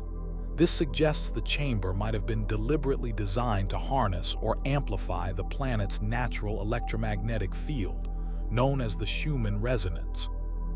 The most controversial aspect of the power plant theory concerns what was supposedly in the king's chamber. The only artifact ever found there was an empty granite box traditionally called a sarcophagus. But this box has peculiar features. It's precisely carved from a single block of granite with mathematical proportions that relate to the dimensions of the Earth. Its interior volume matches that of the biblical Ark of the Covenant. And perhaps most telling, it shows signs of what appears to be salt erosion, suggesting it once contained some kind of liquid. Proponents of the power plant theory suggest this wasn't a sarcophagus at all, but a container for chemicals, possibly a form of acid like hydrochloric acid. Combined with the other elements of the pyramid's design, this could have formed the core of an ancient energy-generating system. The theory proposes that hydrogen gas, created through a chemical reaction in this container, would have been channeled through the internal passages, creating vibrations that the granite chambers would convert to electricity through piezoelectric effects. Critics of this theory point out numerous problems. Where is the evidence of electrical components or conductors? How would the ancient Egyptians have utilized this electricity without any known electrical technologies? And why don't hieroglyphic texts mention the pyramid being used for energy generation? Supporters counter that any metal components would have been stripped from the pyramid long ago, either by the Egyptians themselves when they decommissioned the plant, or by later treasure hunters. They also note that the most advanced technologies of any civilization are often kept secret, reserved for religious or ruling elites, and might not appear in public records. Some versions of the theory go further, suggesting the pyramid was designed to collect energy from space itself. The precisely aligned air shafts pointing to specific stars might have channeled cosmic radiation as part of the energy collection system. The pyramid's location at the center of the Earth's landmass and its alignment with magnetic north could maximize its ability to interact with the planet's electromagnetic field. The theory also attempts to explain one of the most puzzling features of the Great Pyramid, the lack of any depictions of its construction in Egyptian art. While other building projects were extensively documented, there are no paintings or carvings showing how the pyramid was built. Could this be because it wasn't built by the Egyptians at all, but inherited from an earlier, more technologically advanced civilization? Some researchers connect the power plant theory to ancient texts describing mysterious lights and energies. Egyptian writings refer to a mystical power called Mfkzt that was supposedly generated in temple structures. The biblical account of Moses descending from Mount Sinai describes electromagnetic phenomena like glowing skin and lightning. Could these be references to the same technology that powered the Great Pyramid? The chemical residues found inside the pyramid provide another clue. Analysis of samples from the walls of the air shafts has revealed traces of zinc and hydrochloric acid. Conventional archaeologists attribute these to modern contamination, but power plant theorists suggest they could be residues from an ancient hydrogen-producing chemical reaction central to the pyramid's function. Measurements of electromagnetic energy within the pyramid have yielded unusual results. Russian scientists in the 1970s detected high concentrations of negative ions inside the structure, the same energetic particles used in modern air purifiers and known to affect human mood and health.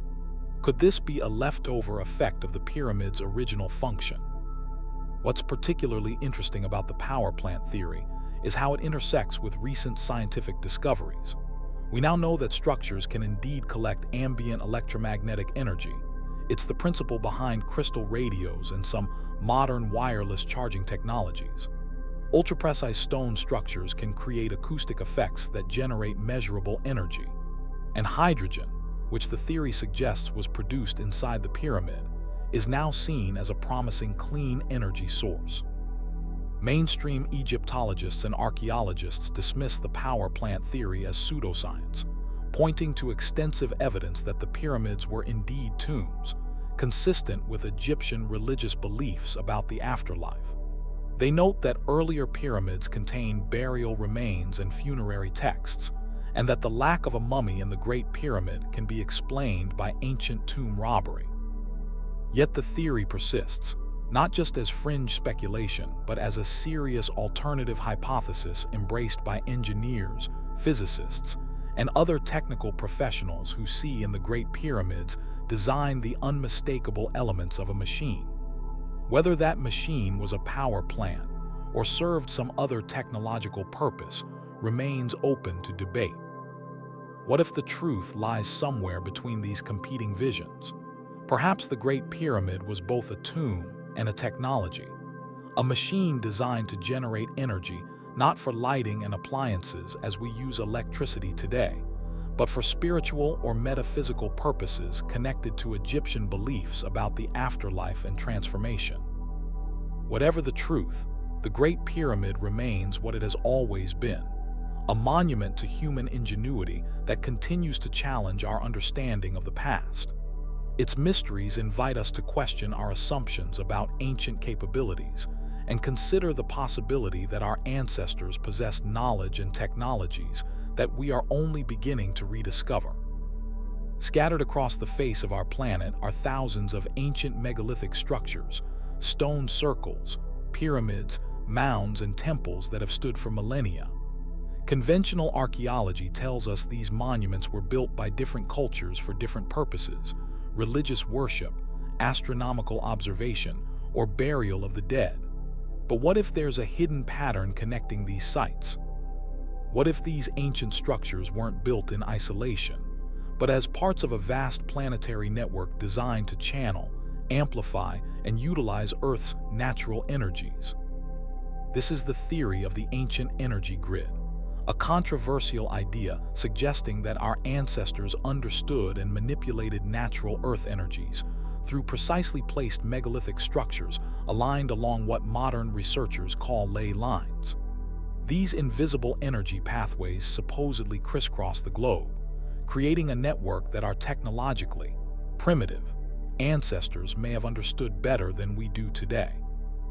The concept of ley lines first emerged in modern times through the work of amateur archaeologist Alfred Watkins. In 1921, while studying maps of the English countryside, Watkins noticed that many ancient sites appeared to fall into straight lines. He called these alignments leys and suggested they were ancient trade routes or ceremonial paths. But later researchers took the concept further, proposing that these alignments weren't just pathways but channels for Earth energy. The theory suggests that certain points on the Earth's surface generate or amplify natural electromagnetic energies. These power spots occur where underground water flows, at intersections of geological fault lines, or where the Earth's magnetic field shows unusual properties. Our ancestors supposedly recognized these special locations and marked them with stone monuments, creating a kind of ancient power grid. One of the most compelling aspects of this theory is the global distribution of megalithic sites. Major ancient monuments often share precise mathematical relationships in their positioning. For example, the Great Pyramid of Giza, Machu Picchu in Peru, Angkor Wat in Cambodia, and Easter Island form an almost perfect geometric pattern when their locations are mapped on a globe. The odds of this occurring by chance are astronomically low. Even more intriguing are the common features shared by megalithic sites separated by vast distances and built by supposedly unconnected cultures. Stone circles in Britain, temple complexes in South America, and megalithic structures in Asia often incorporate similar astronomical alignments, sacred geometries, and acoustic properties. How did cultures that allegedly never interacted develop such similar technologies? Proponents of the ancient energy grid theory point to unusual electromagnetic readings at many ancient sites. Research at places like Stonehenge, the pyramids of Giza, and various Native American mounds has detected magnetic anomalies, ultrasound frequencies, and elevated levels of negative ions, all indicators of unusual energy activity. Some megalithic sites show significant differences in radiation levels compared to their surroundings. The construction materials themselves provide another clue. Many ancient monuments utilize stones with high quartz content, like granite and sandstone. Quartz crystals have piezoelectric properties. They generate an electrical charge when subjected to mechanical stress or vibration. This property makes them excellent energy conductors and amplifiers. Was the choice of these specific stones random, or were ancient builders aware of their energetic properties? The precise orientation of megalithic structures offers additional evidence. Many ancient sites align not just with celestial events like solstices and equinoxes, but with each other across vast distances. For example, a straight line drawn from the Great Pyramid passes through several major ancient sites across the Mediterranean and Europe. Similar alignments have been documented on other continents. Some researchers suggest these alignments mark the Earth's energy meridians, similar to the meridians recognized in traditional Chinese medicine, but on a planetary scale. According to this theory, ancient monuments were built at power points where these energy lines intersect, creating nodes of concentrated Earth energy that could be tapped for various purposes. But what would our ancestors have used this energy for? Theories range from practical to spiritual applications. Some suggest the energy was harnessed for agricultural purposes, creating favorable conditions for crops. Others propose it was used for healing, with ancient temples serving as healthcare centers where people could benefit from natural energetic frequencies. More exotic theories suggest the energy grid powered ancient technologies now lost to time. Could the precisely carved stone blocks of Puma Punku or the massive trilithons of Baalbek have been shaped using tools powered by Earth energy? Might the elaborate underground chambers found beneath many ancient sites have served as energy collection or storage facilities? The spiritual dimension cannot be overlooked. Many ancient traditions speak of subtle energies that modern science is only beginning to recognize. What the Chinese call Kai, the yogic tradition calls prana, and various indigenous cultures have their own names for. Perhaps the ancient energy grid was primarily designed to enhance consciousness, facilitate communication with non-physical realms, or amplify the effects of ritual and prayer. Modern dowsers and energy workers claim they can detect these energies directly.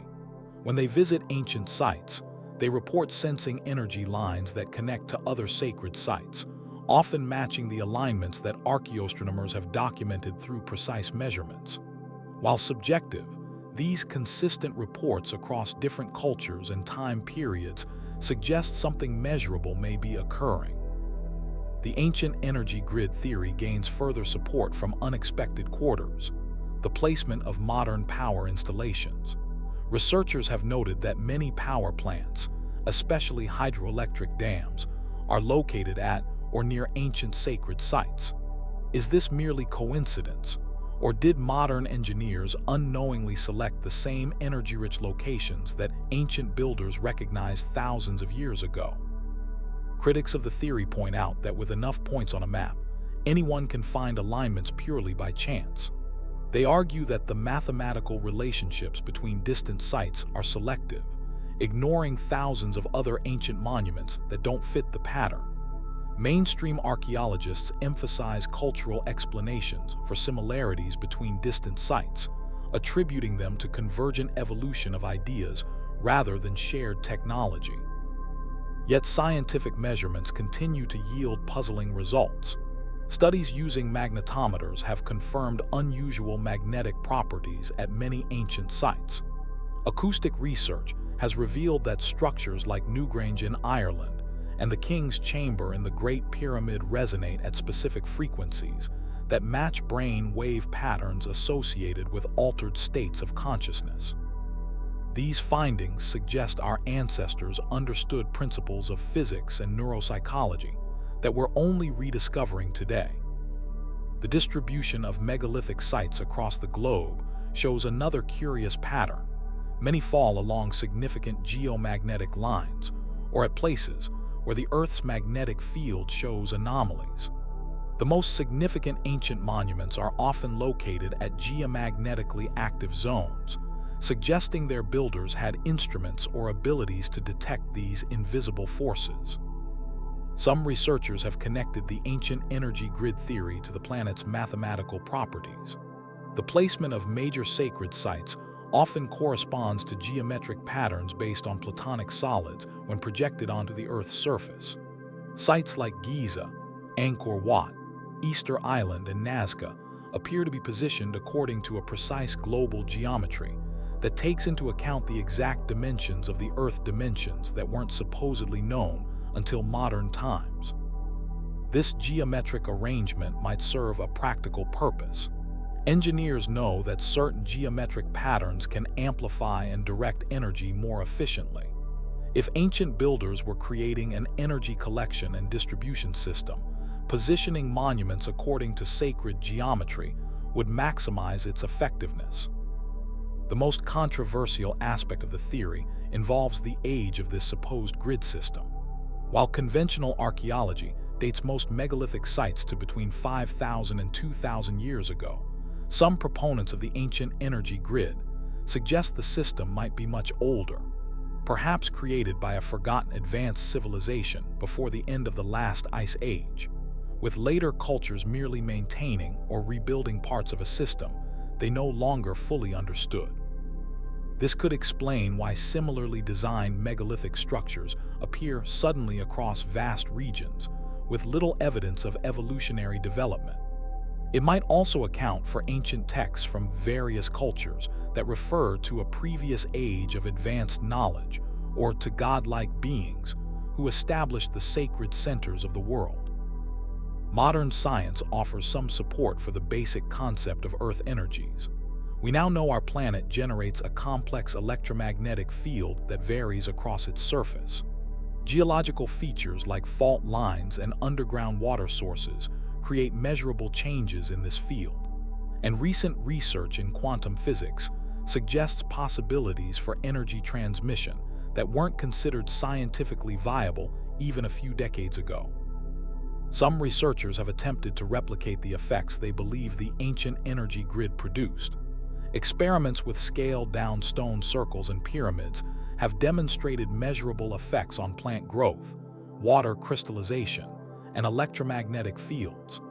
While not conclusive, these experiments suggest stone structures can indeed influence energetic processes in ways our ancestors might have understood intuitively. What's particularly intriguing is how indigenous knowledge aligns with this theory. Native traditions worldwide speak of special power places and invisible pathways connecting them. Aboriginal Australians have their songlines, Native Americans recognize places of power, and European folklore speaks of fairy paths that shouldn't be blocked. Are these cultural memories of a once functional energy system? Whether the ancient energy grid existed as a deliberate technology or represents a natural phenomenon that our ancestors simply recognized and marked, the theory challenges us to look at ancient monuments in a new light. Perhaps these sites weren't just passive structures but active technologies, parts of a sophisticated system that worked with Earth's natural energies in ways we're only beginning to understand. As we face modern energy challenges and environmental crises, the possibility that our ancestors developed a clean, sustainable energy system based on the Earth's natural processes offers both a humbling perspective on ancient wisdom and potential inspiration for future technologies. Perhaps the megalithic builders weren't primitive at all, but pioneers of an advanced science we have yet to fully rediscover. Imagine a civilization that appeared and vanished within the blink of an eye, at least in archaeological terms. a people so advanced for their time that their distinctive tools would become the gold standard of ancient craftsmanship. Yet they disappeared so completely that they left behind nothing but their stone points scattered across the continent. This isn't fiction. This is the story of the Clovis people, perhaps North America's first great mystery. The Clovis culture emerged around 13,500 years ago, spreading rapidly across what we now call North America. They were named after Clovis, New Mexico, where their distinctive fluted projectile points were first discovered in the 1920s. These weren't just any stone tools. Clovis points represent one of the most sophisticated stone technologies ever developed in the ancient world, featuring a specialized fluting technique that allowed them to be securely fastened to spears with remarkable strength and precision. What makes the Clovis culture so fascinating isn't just their advanced technology, but the incredible speed with which they spread across the continent. Within just a few hundred years, Clovis points can be found from the Atlantic to the Pacific, from Canada down to the tip of South America. It was one of the most successful cultural expansions in prehistoric times, and it happened with astonishing rapidity. But then, something even more remarkable occurred: they vanished. Just as quickly as they appeared, the distinctive Clovis tradition disappeared from the archaeological record. The traditional narrative taught in schools is straightforward enough. The Clovis people were the first humans to populate North America, crossing the Bering Land Bridge from Asia during the last ice age when sea levels were much lower. They were primarily big-game hunters who followed megafauna like woolly mammoths and giant sloths southward through an ice-free corridor that opened between two massive glaciers. As these master hunters spread across the continent, they potentially contributed to the extinction of dozens of species of Ice Age megafauna before mysteriously disappearing themselves. But this clean, simple narrative has been fracturing for decades, and recent discoveries have blown it apart completely. Archaeologists have found sites in both North and South America that predate Clovis culture by thousands of years. Sites like Monte Verde in Chile, Meadowcroft Rock Shelter in Pennsylvania, and Buttermilk Creek in Texas all suggest human presence in the Americas as far back as 16,000 years ago or even earlier. These findings force us to reconsider not just who the Clovis people were, but their place in the broader tapestry of ancient American history. So if the Clovis weren't the first, who were they? And more importantly, what happened to them? Their disappearance around 12,800 years ago coincides exactly with the beginning of a period known as the Younger Dryas, a sudden and severe cold snap that plunged much of the northern hemisphere back into near-glacial conditions for over 1,000 years. This wasn't just any climate change event. It was rapid, severe, and catastrophic. Some researchers have proposed a cosmic origin for this sudden climate shift. The Younger Dryas impact hypothesis suggests that either a comet or fragments of one struck or exploded over the North American ice sheet, causing massive wildfires, immediate cooling, and catastrophic environmental effects. Proponents point to a carbon-rich black layer found at many archaeological sites dating to this time, containing nanodiamonds, metallic microspherules, and other materials that they argue could only have formed during a cosmic impact event. If true, the Clovis people would have faced an apocalyptic scenario: burning skis, massive tsunamis along coastal regions, and an impact winter that would have devastated plant and animal life across the continent. The theory suggests this event not only contributed to the extinction of North American megafauna, but effectively ended the Clovis culture in one fell swoop. Critics of this hypothesis point out that there's no definitive evidence of an impact crater from this period, and some argue that the black matte layer and its unusual materials could have other explanations. But recent discoveries have strengthened the case. A massive impact crater was discovered beneath the Hiawatha Glacier in Greenland in 2018, potentially dating to around the Younger Dryas boundary, though its exact age remains under investigation. But there are other theories about what happened to the Clovis people.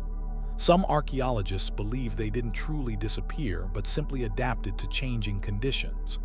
As their preferred prey, the megafauna began to die out, whether from human overhunting, climate change, or cosmic catastrophe. The Clovis hunters would have been forced to diversify their subsistence strategies. The distinct Clovis points, designed for bringing down large animals, would no longer have been as useful in a world where smaller game and plant foods became more important for survival.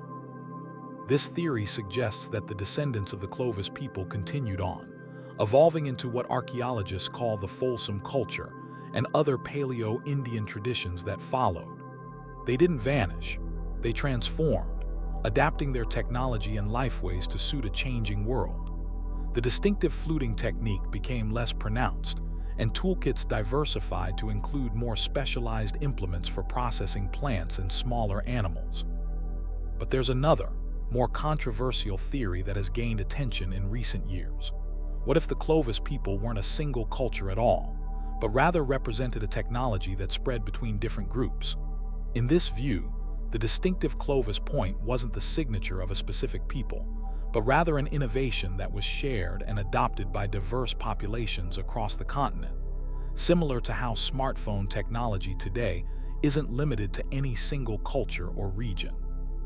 If this is the case, then the mystery isn't so much what happened to the Clovis people, but rather why did this particular technological tradition suddenly fall out of favor across such a vast area? What pressure or event could cause diverse groups spread across thousands of miles to simultaneously abandon a demonstrably effective technology? Perhaps the most unsettling theory comes from genetic studies of ancient and modern Native American populations. Some research suggests there may have been an extreme population bottleneck around the time of the younger Dryas. In other words, the genetic evidence hints at a catastrophic die-off of human populations in the Americas, with only small, isolated groups surviving to rebuild afterward. This raises a chilling possibility. What if the Clovis tradition disappeared because the people themselves were largely wiped out, not through warfare or disease, but through a continental catastrophe that left only scattered survivors who were forced to adapt or perish in a radically altered landscape? Recent DNA studies of contemporary indigenous populations reveal a genetic history far more complex than previously thought. Rather than a single migration across the Bering Land Bridge, the genetic evidence now suggests multiple waves of migration into the Americas, some potentially arriving by boat along coastal routes rather than overland through an ice-free corridor. Some researchers even propose connections to ancient European Solutrean culture based on similarities in tool-making techniques, though this remains highly controversial among mainstream archaeologists. What's particularly fascinating is that many Native American oral traditions speak of catastrophic events in ancient times: floods, fires from the sky, long winters, and subsequent adaptations to new ways of life. For centuries, these accounts were dismissed as myths by Western scientists. Now, some researchers are taking a second look, wondering if these stories might contain kernels of truth about real events that befell the earliest Americans. The Clovis mystery forces us to confront just how fragile human societies can be in the face of sudden environmental change. Whether their disappearance was due to a cosmic impact, climate change, resource depletion, or some combination of factors, the abrupt end of such a widespread and successful tradition reminds us that even the most advanced societies of their time can vanish in what amounts to an archaeological instant. Today, archaeologists continue to uncover new sites and apply cutting-edge technologies to old discoveries, gradually building a more complex picture of what happened 13,000 years ago. Ground-penetrating radar reveals buried landscapes. Ancient DNA studies provide insights into population movements and relationships, and reanalysis of old collections with new methods continues to yield surprising results. The story of the Clovis people and their mysterious vanishing isn't just ancient history. It's a detective story where the case remains open, the evidence is still being gathered, and new theories continue to emerge. Perhaps most importantly, it reminds us how much we still don't know about the earliest chapters of human history in the Americas. As you drift off to sleep pondering these ancient mysteries, consider this. What other lost chapters of human history might still be waiting to be discovered, buried beneath our feet or hidden in plain sight all along? There are few mysteries more enduring than the lost civilization of Atlantis.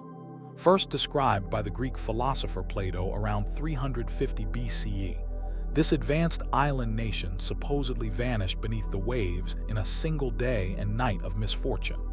For centuries, people have searched for evidence of this legendary place, proposing locations from the Mediterranean Sea to the Bahamas.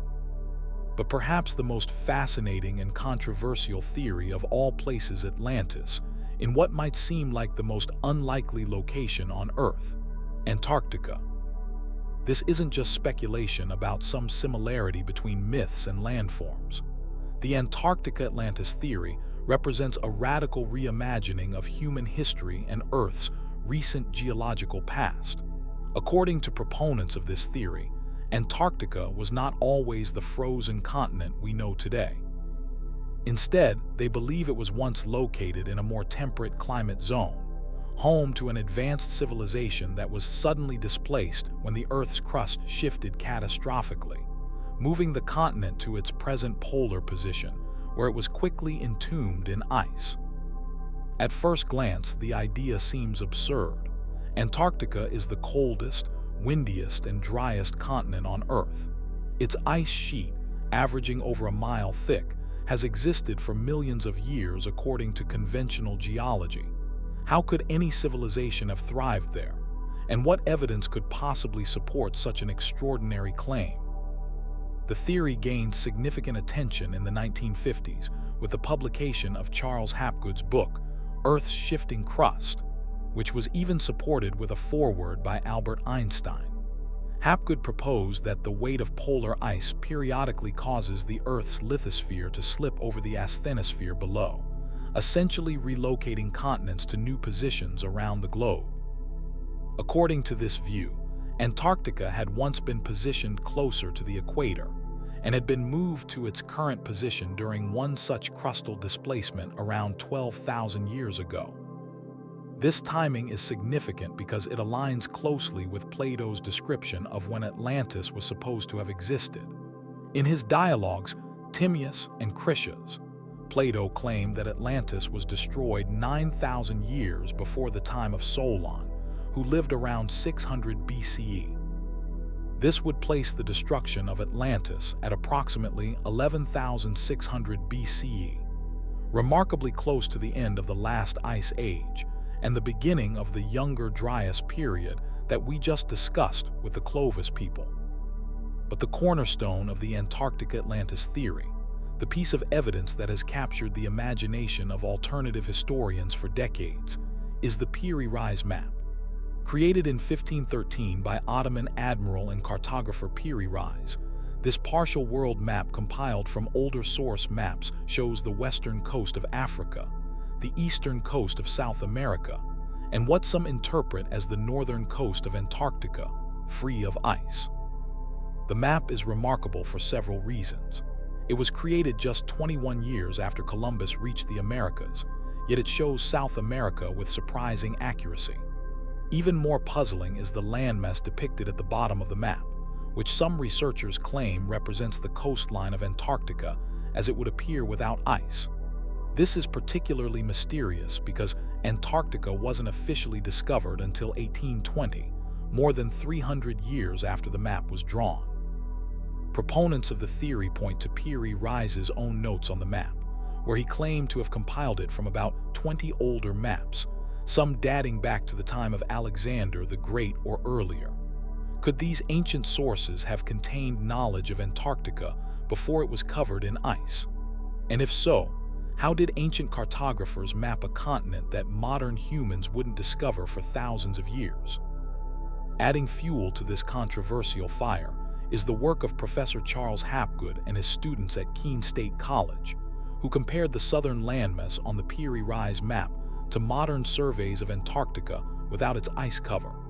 They claimed to find significant correlations, particularly with the Queen Maud Land region.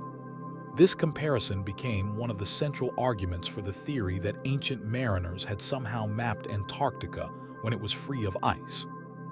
Further support for the theory comes from another mysterious map, the Orontius Phineus map of 1531. This map appears to show Antarctica with remarkable detail, including mountain ranges and rivers. What makes this particularly strange is that it depicts features of the continent's subglacial topography that weren't confirmed by modern science until the 1950s, when comprehensive seismic surveys were conducted during the International Geophysical Year. Some researchers have gone even further, suggesting that certain anomalies on the Antarctic continent could be the remains of artificial structures. They point to unusual formations like the pyramid-shaped mountains in the Ellsworth Range as potential evidence of ancient construction, though mainstream geologists maintain these are natural features formed through normal mountain-building processes. The theory connects with other aspects of Plato's description of Atlantis as well. He described a large island nation with concentric rings of land and water, advanced technology, and control over parts of Europe and Africa. Proponents argue that if Antarctica was indeed located in a warmer position and suddenly shifted to its current location, the resulting floods, earthquakes, and climate changes would align with Plato's account of Atlantis sinking in a single day and night of misfortune. But for all its captivating elements, the Antarctic Atlantis theory faces overwhelming scientific objections. Modern geological understanding firmly rejects the possibility of Earth crust displacement as described by Hapgood. The mechanics of plate tectonics, which has been thoroughly documented since the 1960s, simply doesn't allow for such rapid continental movement. According to conventional geology, Antarctica has been in roughly its current position for at least 40 million years. Ice core samples from Antarctica tell us that parts of the continent have been continuously covered in ice for at least 8 million years, with the East Antarctic ice sheet being much older. No evidence has been found of recent human habitation, predating the arrival of modern explorers in the 19th and 20th centuries. The ice-free coastal areas of Antarctica show no archaeological evidence of ancient settlements or structures. As for the Piri Rise map and other ancient maps that seemingly show Antarctica, skeptics offer more mundane explanations. The southern landmass on these maps could represent speculative geography, misidentified coastlines of South America, or simply the assumption that a large southern continent must exist to balance the landmasses of the northern hemisphere, an idea that was common among cartographers for centuries before Antarctica's actual discovery. When examining the Piri Rise map closely, critics note that the correlation between its southern coastline and Antarctica's actual shore isn't nearly as precise as proponents claim. The supposed match requires specific rotations and distortions of the map that may be more the product of wishful thinking than objective analysis. But the theory persists in the popular imagination, keeping company with other alternative historical narratives that suggest humanity's past is far different from what mainstream archaeology teaches. It connects with broader ideas about advanced lost civilizations, ancient global maritime cultures, and catastrophic earth changes that might have reset human development multiple times in the distant past. Perhaps part of the appeal lies in what the theory represents: the possibility that our understanding of human history is fundamentally incomplete. If an advanced civilization could have existed on Antarctica before it was covered in ice, what other chapters of human achievement might have been lost to natural disasters or the passage of time? As you ponder this enigmatic theory, consider the fragments of truth that might lie buried within even the most unlikely narratives. Sometimes the value of alternative theories isn't in their literal accuracy, but in how they challenge us to question our assumptions and look at familiar evidence in new ways. whether or not Antarctica ever hosted the legendary lost civilization of Atlantis.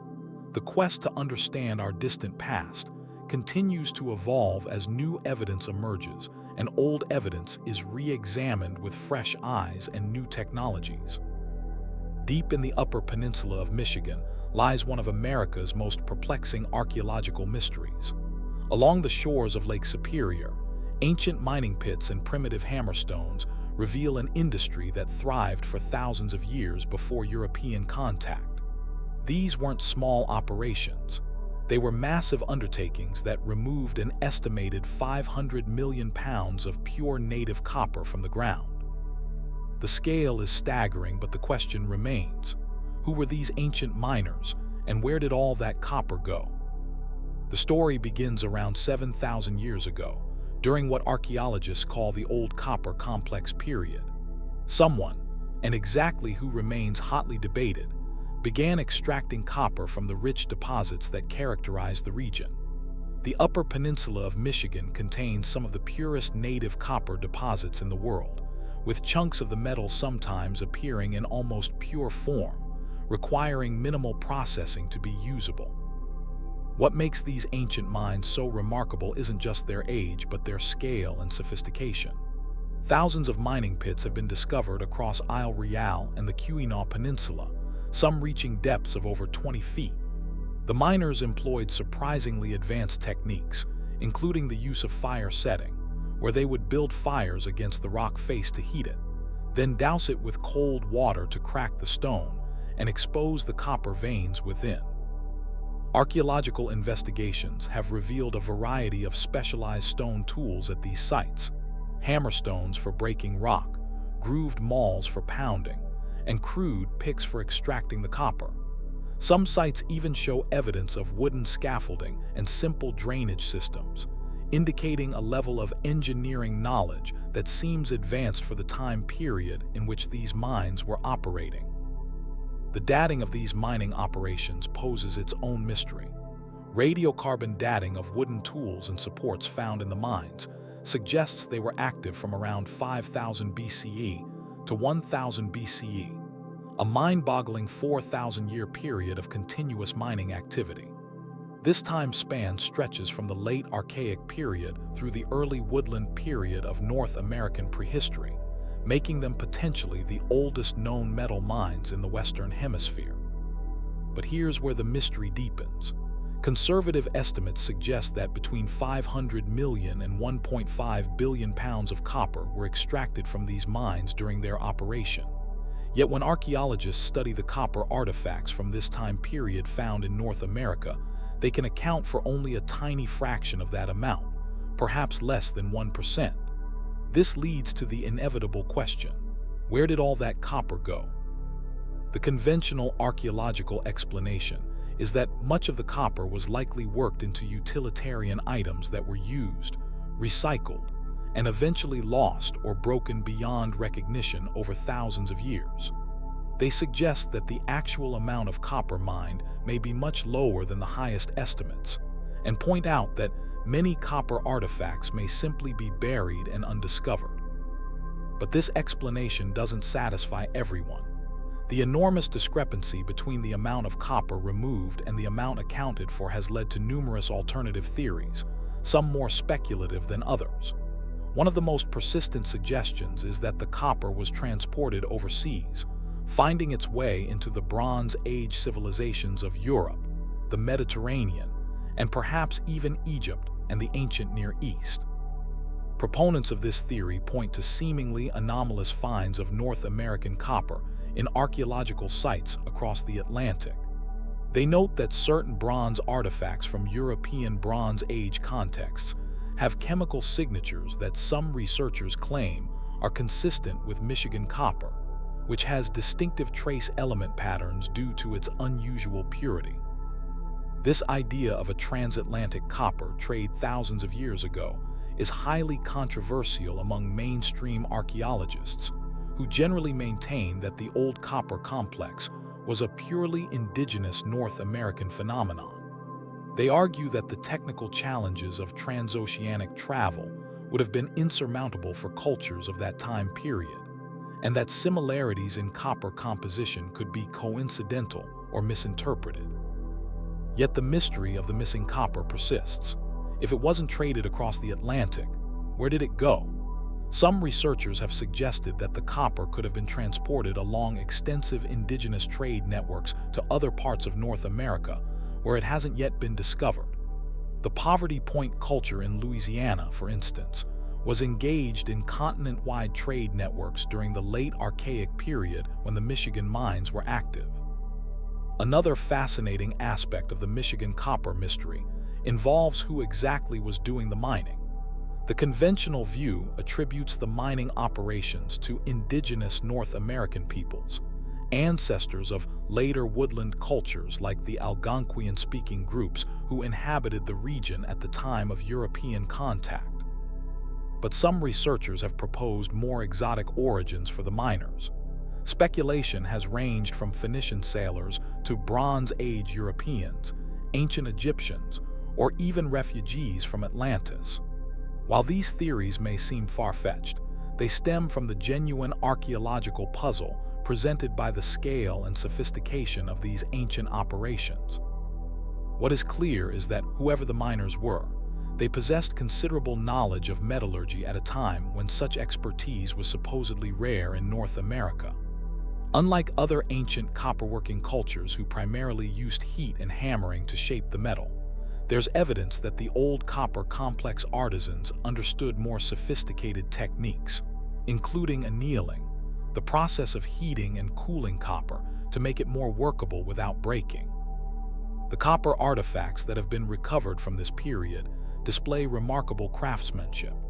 They include not just utilitarian tools like knives, spear points, and fishhooks, but also ornamental items like beads, bracelets, and gorgets. Some pieces show evidence of having been cast rather than simply hammered into shape, suggesting knowledge of more advanced metalworking techniques. Adding another layer to the mystery is the abrupt decline of copper use around 1000 BCE. After thousands of years of extensive copper mining and crafting, the practice seems to have suddenly diminished across much of North America. Stone tools once again became predominant, and copper items became rare. Why would a culture abandon a valuable technology and resource that had served them for millennia? Some archaeologists suggest that as agricultural practices spread northward, societies became more sedentary and less focused on the hunting tools that copper was often used to create. Others propose that changes in social structure or religious beliefs might have reduced the importance of copper items as status symbols or ceremonial objects. A more speculative theory suggests that the decline might be related to the source of the mining knowledge itself. If the mining operations were indeed influenced or directed by overseas visitors seeking copper for Bronze Age markets, perhaps changes in those distant societies, such as the well-documented Bronze Age collapse around 1200 BCE, might have disrupted the trade networks and demand for Michigan copper.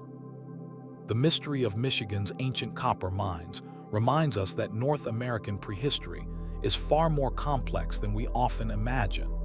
These weren't simple hunter-gatherers with primitive technology, but sophisticated engineers who understood metallurgy and mining techniques, organized large-scale labor forces, and potentially participated in trade networks that may have been far more extensive than traditionally believed. Modern archaeological techniques are continuing to shed new light on this ancient industry. Underwater archaeology in Lake Superior has revealed submerged mining sites and artifacts that were once on dry land when lake levels were lower thousands of years ago. Advanced chemical analysis of copper artifacts from sites across North America and potentially beyond may eventually help trace the flow of this valuable resource and solve the mystery of the missing copper. As night falls over the forests and shores of Michigan's Upper Peninsula, one can almost imagine the ancient miners at work by firelight, extracting gleaming copper from the earth using techniques passed down through countless generations. Their story remains incompletely told, their identity still debated, and the ultimate destination of their metallic treasure still largely unknown. Perhaps that's what makes the mystery of Michigan's copper so compelling. It challenges us to reconsider what we think we know about ancient America and its connections to the wider world. When we look at ancient civilizations separated by vast oceans and seemingly insurmountable geographical barriers, we expect to find differences, unique developments reflecting their isolation from one another. Yet around the world, archaeologists have discovered puzzling similarities between cultures that, according to conventional history, should never have had contact. These parallels challenge our understanding of ancient travel, communication, and the development of human societies. Consider the pyramid complexes of ancient Egypt and pre-Columbian Mesoamerica. Separated by the Atlantic Ocean and built thousands of years apart, these massive structures nevertheless share striking similarities. Both Egyptian and Mayan pyramids often feature four sides rising to a point, precise astronomical alignments, and religious significance connected to the afterlife. Even more remarkably, both cultures placed their royal burials within these structures and associated them with journeys to the stars. The conventional explanation is that pyramids represent a natural architectural evolution. The simplest way to build towering monuments with primitive technology is to create a structure with a wide base that narrows as it rises. Human cultures worldwide would naturally discover this principle independently. Similarly, the use of astronomy to mark seasonal changes would be important for any agricultural society, explaining the celestial alignments without requiring direct contact. But other similarities are harder to dismiss. Both Egyptian and Mayan hieroglyphic writing systems combined logographic and phonetic elements. Both cultures practiced cranial deformation, the intentional shaping of an infant's skull to produce an elongated head shape associated with nobility.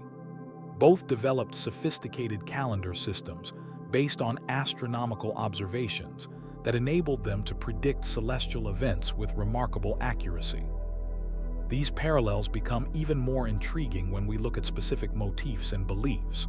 Both cultures depicted feathered serpent deities, Quetzalcoatl for the Mesoamericans and Wadjet for the Egyptians. Both associated the constellation we call Orion with death and resurrection. The Egyptians connected it with Osiris, while the Maya aligned structures at Teotihuacan to match Orion's belt. Even their mummification practices share similarities, though the techniques differ in specific details.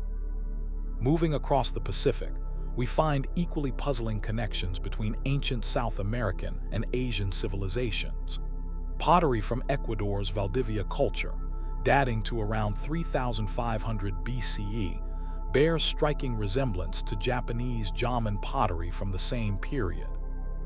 The similarities are so specific, including decorative elements and manufacturing techniques, that some archaeologists originally proposed direct transoceanic contact, though genetic studies have complicated this narrative.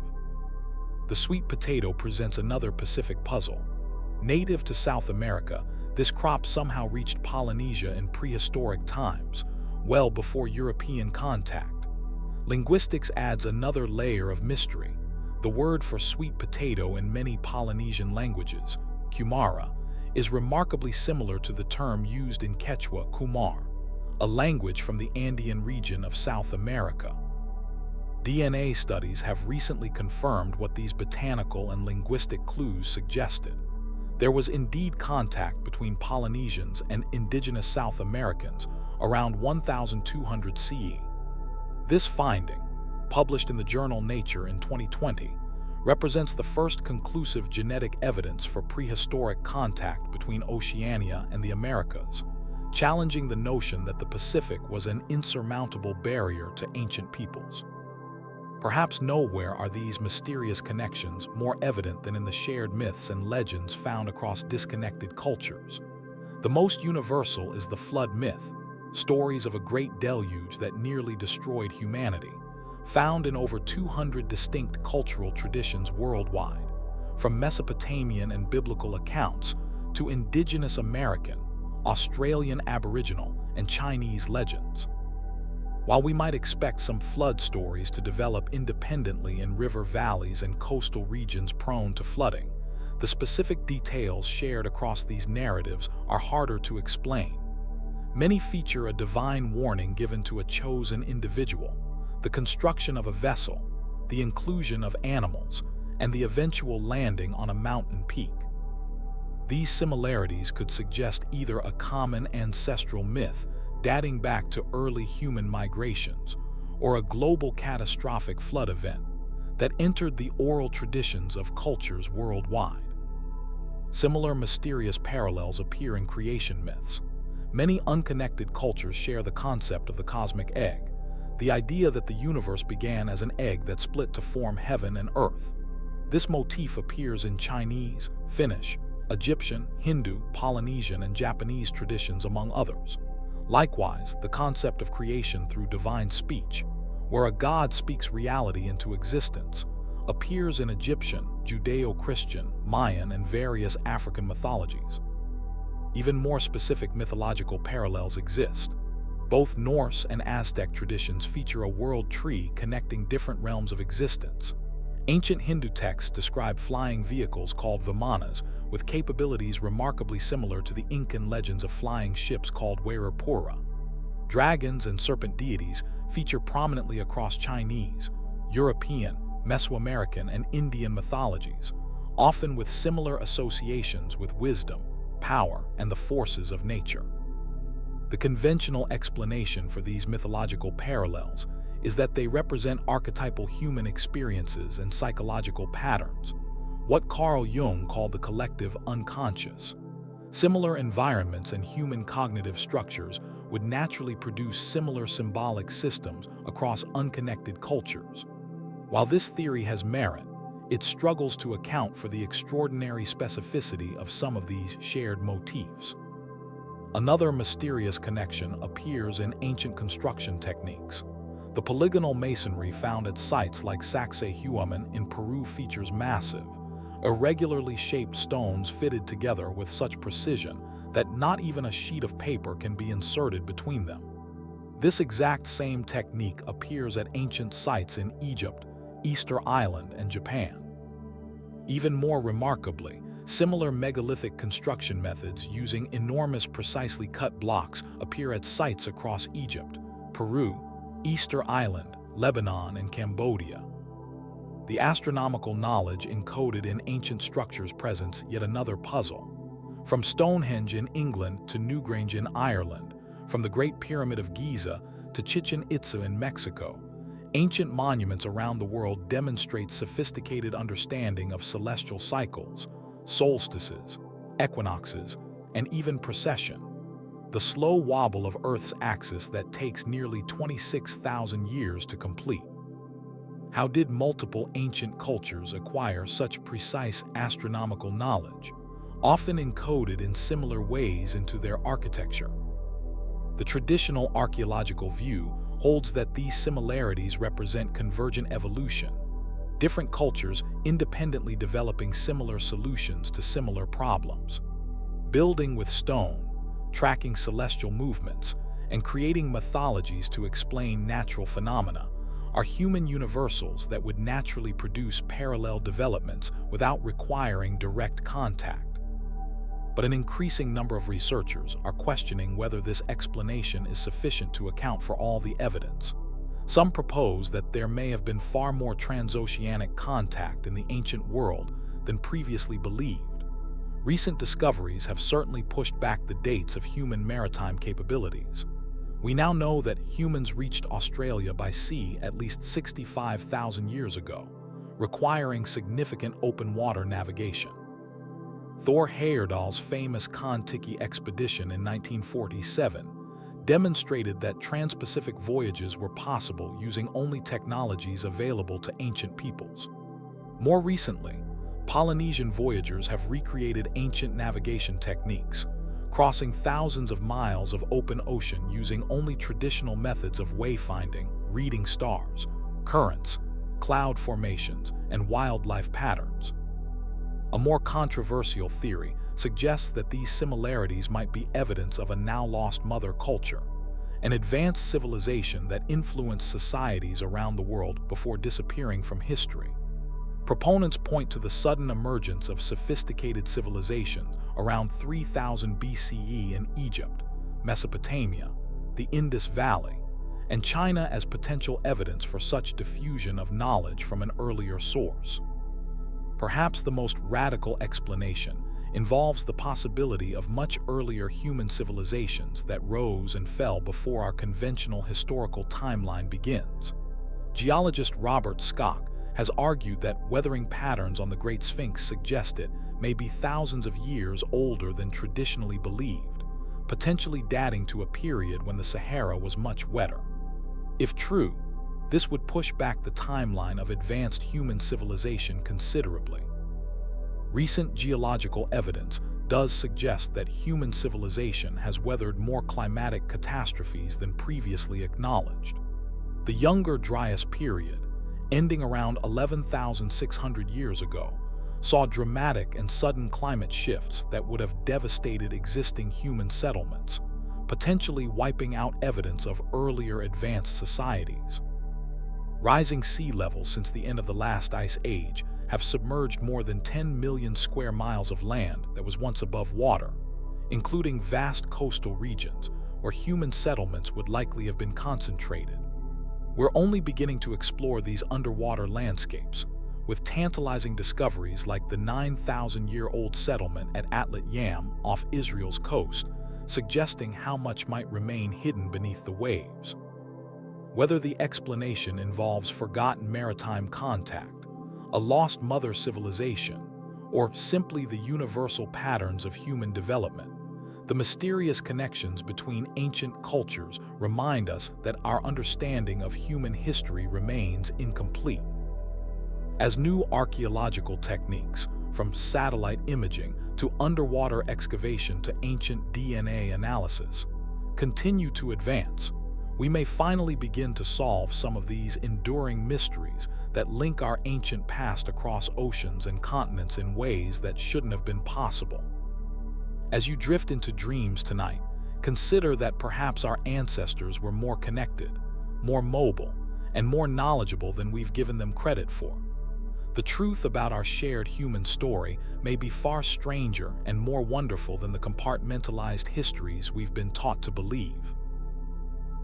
When we look up at the night sky, the moon seems like the most natural thing in the world.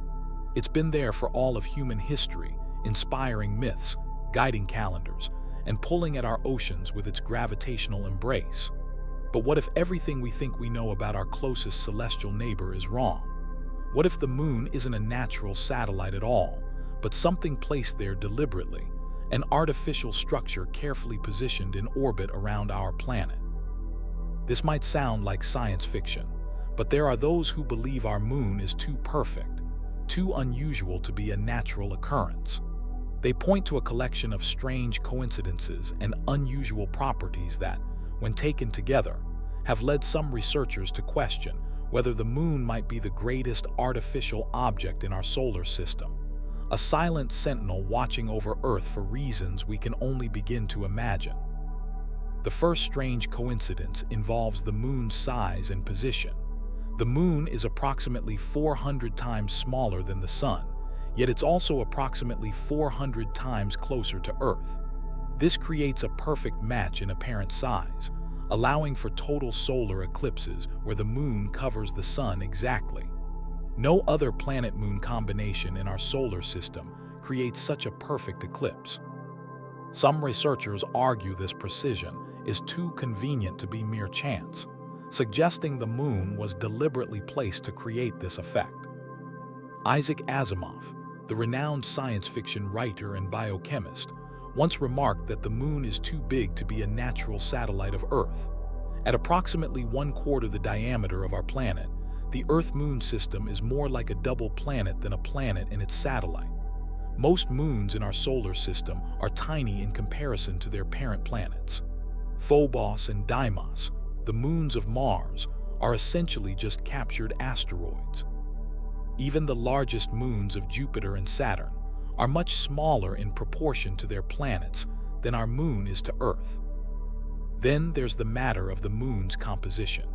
Apollo mission samples revealed that lunar rocks contain minerals similar to those on Earth, but with significant differences in their ratios. Some elements found in moon rocks are rare on Earth, while others common on Earth are nearly absent on the moon. This unusual composition has led some to suggest that the moon might not have formed alongside Earth at all. Perhaps the most compelling evidence cited by proponents of the artificial moon theory comes from what happens when the moon is struck. During the Apollo missions, seismic equipment was placed on the lunar surface. When spent rocket stages were deliberately crashed into the moon, scientists expected to gather data about its internal structure. What they discovered was unexpected. The moon rang like a bell, with vibrations continuing for up to an hour after impact. This unusual resonance has led some to suggest that the moon might be partially hollow or contain large internal chambers, consistent with an engineered structure rather than a solid natural body. The moon's orbit presents another puzzle. It maintains an almost perfect circular path around Earth, unlike most natural satellites which follow elliptical orbits. This precision, some argue, suggests deliberate placement rather than natural capture or formation. The moon also always shows the same face to Earth, its rotation perfectly synchronized with its orbit in a way that seems suspiciously convenient. But if the moon is artificial, who built it? And why? This is where the theory branches into even more speculative territory. Some suggest ancient advanced human civilizations, now lost to history, might have had the technology to construct or modify a celestial body. Others look to extraterrestrial intelligence, proposing that the moon was either built from scratch or engineered from an existing celestial object and placed in orbit around Earth. The purposes attributed to this artificial moon vary widely. Some believe it serves as an observation platform, allowing its creators to monitor Earth's development. Others suggest it might function as a spaceship, a vast ark carrying beings or technology within its supposedly hollow interior. Still others propose that the moon was positioned to influence Earth's tides, climate, and even the evolution of life itself, serving as a cosmic engineering project to make our planet more hospitable. Russian scientists Alexander Sherbakov and Mikhail Vassin published an article in the Soviet journal Sputnik in 1970 titled, "Is the Moon the Creation of Intelligence?" They proposed that the moon was a hollowed-out planetoid, engineered by advanced beings who filled the interior with machinery while creating a protective outer shell of rocky material. This shell, they suggested, explained both the moon's unusual density and its ability to sustain impacts without shattering. Critics of the artificial moon theory point out that many of these supposedly anomalous features can be explained by natural processes. The giant impact hypothesis, widely accepted in the scientific community, suggests that the moon formed when a Mars-sized body collided with the early Earth, ejecting material that eventually coalesced into our satellite. This would explain the similarities and differences in composition between Earth and lunar rocks. The moon's perfect apparent size match with the sun is simply a cosmic coincidence, occurring during a brief window in astronomical time. Millions of years ago, the moon appeared larger in our sky because it was closer to Earth. Millions of years in the future, it will appear smaller as it gradually drifts away at a rate of about 1.5 inches per year. As for the moon's unusual resonance when struck, geologists suggest this could be explained by the moon's lack of water, which on Earth tends to dampen vibrations, along with its fractured, crystalline structure that might propagate seismic waves differently than Earth's interior. Yet despite these explanations, the artificial moon theory persists, finding new adherents with each generation. It speaks to something deep in human psychology, our tendency to see patterns and intention where there might be only natural processes and coincidence. It also reflects our eternal fascination with the moon itself, that silent companion that has witnessed the entire history of human civilization. The idea of the moon as an artificial structure reminds us how much we still have to learn about our closest celestial neighbor. Even after multiple lunar missions, the far side of the moon remained unseen by human eyes until 1959. The Chinese Chang'e 4 mission in 2019 was the first to land on this eternally hidden hemisphere. Who knows what secrets still wait to be discovered?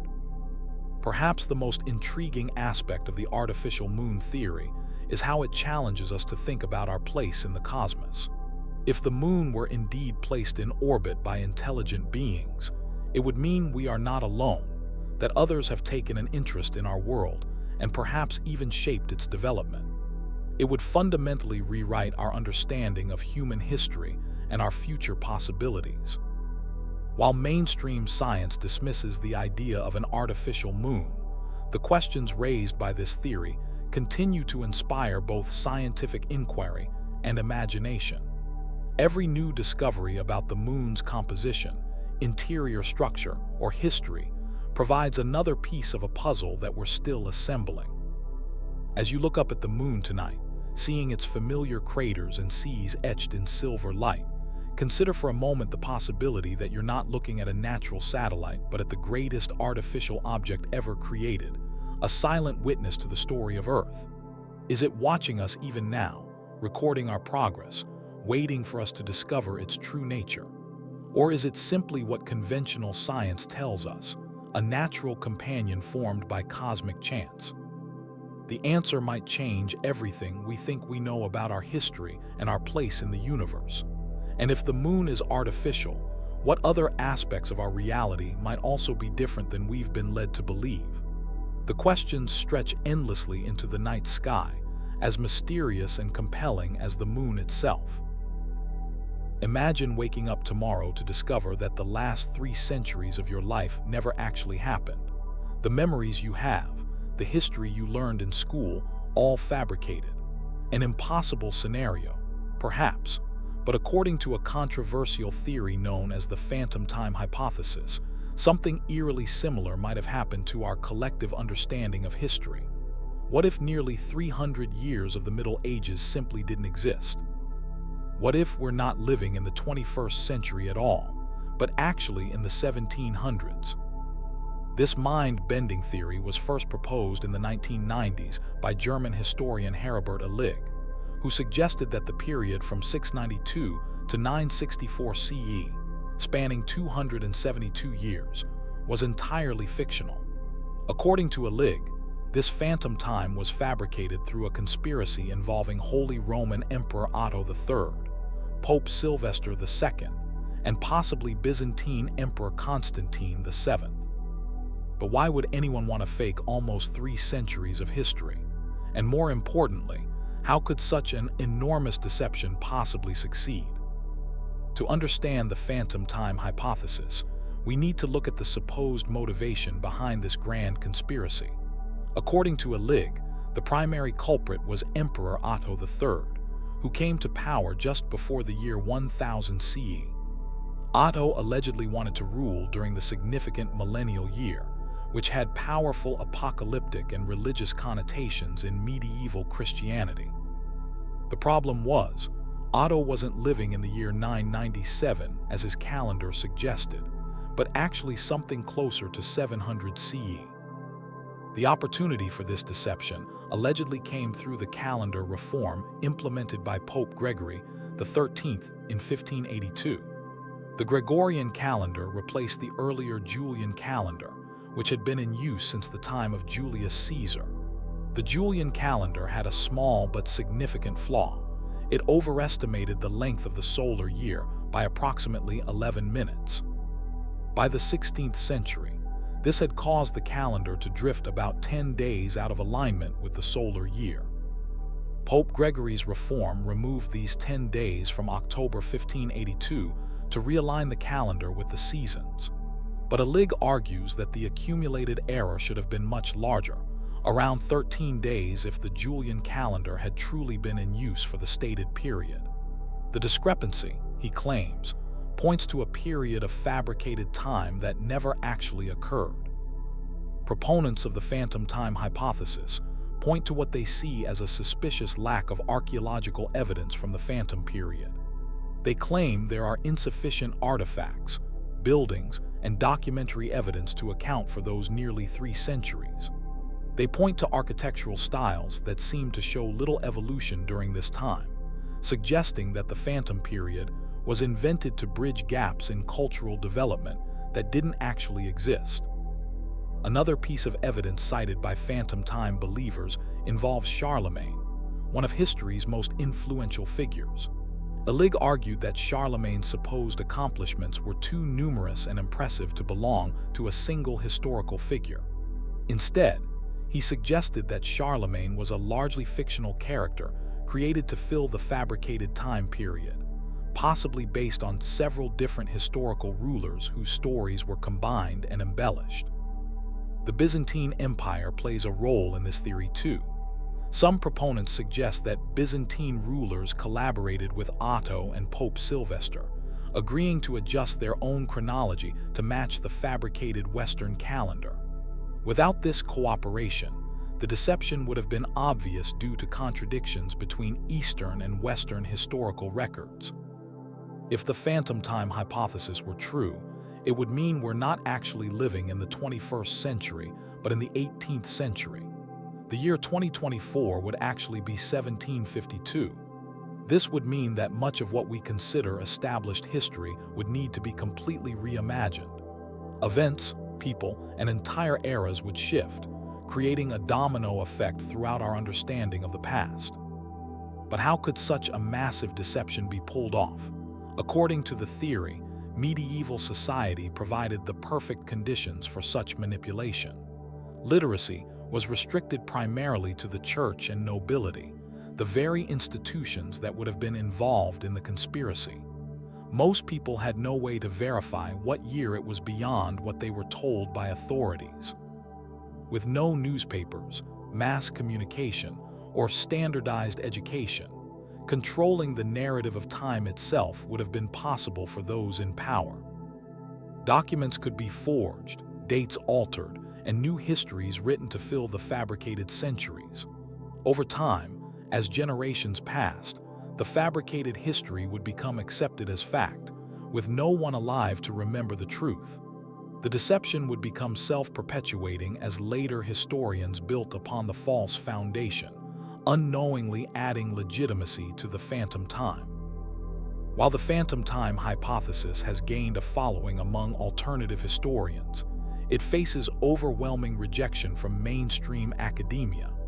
Historians, archaeologists, and scientists point to numerous lines of evidence that contradict the theory and support the conventional chronology of the Middle Ages. First, there's the matter of astronomical records. Throughout history, different civilizations recorded celestial events like solar eclipses, cometary appearances, and planetary alignments. These observations from around the world, including from cultures that would have had no reason to participate in a European conspiracy, align perfectly with our current understanding of chronology. If nearly 3 centuries were invented, these astronomical records would show discrepancies, but they don't. Chinese and Islamic astronomical observations from the supposed Phantom period align perfectly with modern astronomical retro calculations. The Chinese, for instance, recorded a solar eclipse in August 87 CE, exactly when modern astronomy predicts one would have been visible from China. Such evidence strongly suggests that these years did indeed pass as conventionally understood. Archaeological evidence presents another major challenge to the Phantom Time hypothesis. Far from there being a lack of artifacts from the Phantom period, archaeologists have unearthed countless items, buildings, and documents that can be dated to this time using multiple independent methods. Radiocarbon dating, dendrochronology, or tree ring dating, and stratigraphic analysis all support the conventional chronology. Tree ring dating is particularly problematic for the Phantom Time theory. Scientists have constructed continuous chronologies of tree rings going back thousands of years. These sequences show no gaps that would indicate missing centuries. Since tree rings vary in thickness based on climate conditions each year, they create a unique pattern that can be used to determine precise dates. The unbroken sequence of these patterns through the supposed Phantom period strongly suggests these years actually occurred. There's also the matter of concurrent civilizations.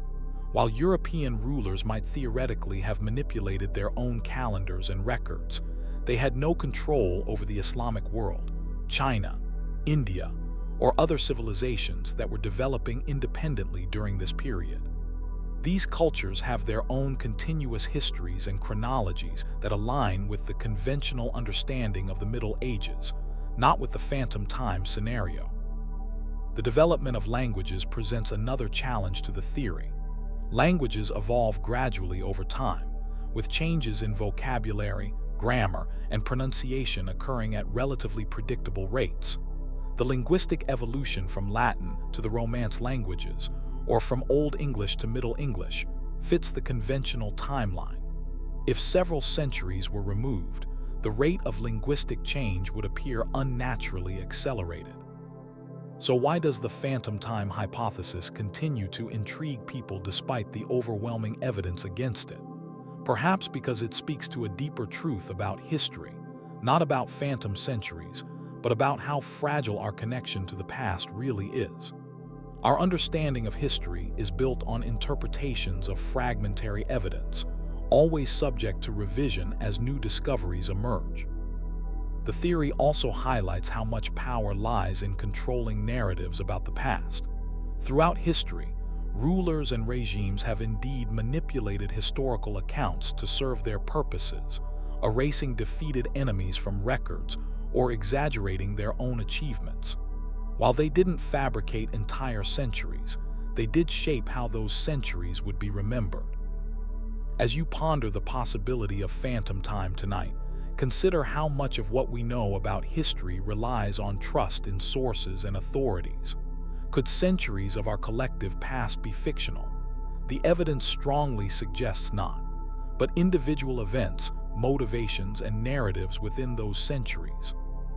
Those remain open to question, interpretation, and discovery, reminding us that history itself is always under construction, always being rewritten as we uncover new pieces of our shared human story.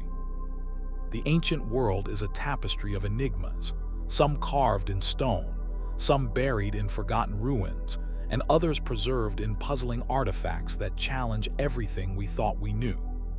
The theories we've explored today represent just the surface of a much deeper mystery, one that suggests our conventional understanding of human history may be fundamentally incomplete.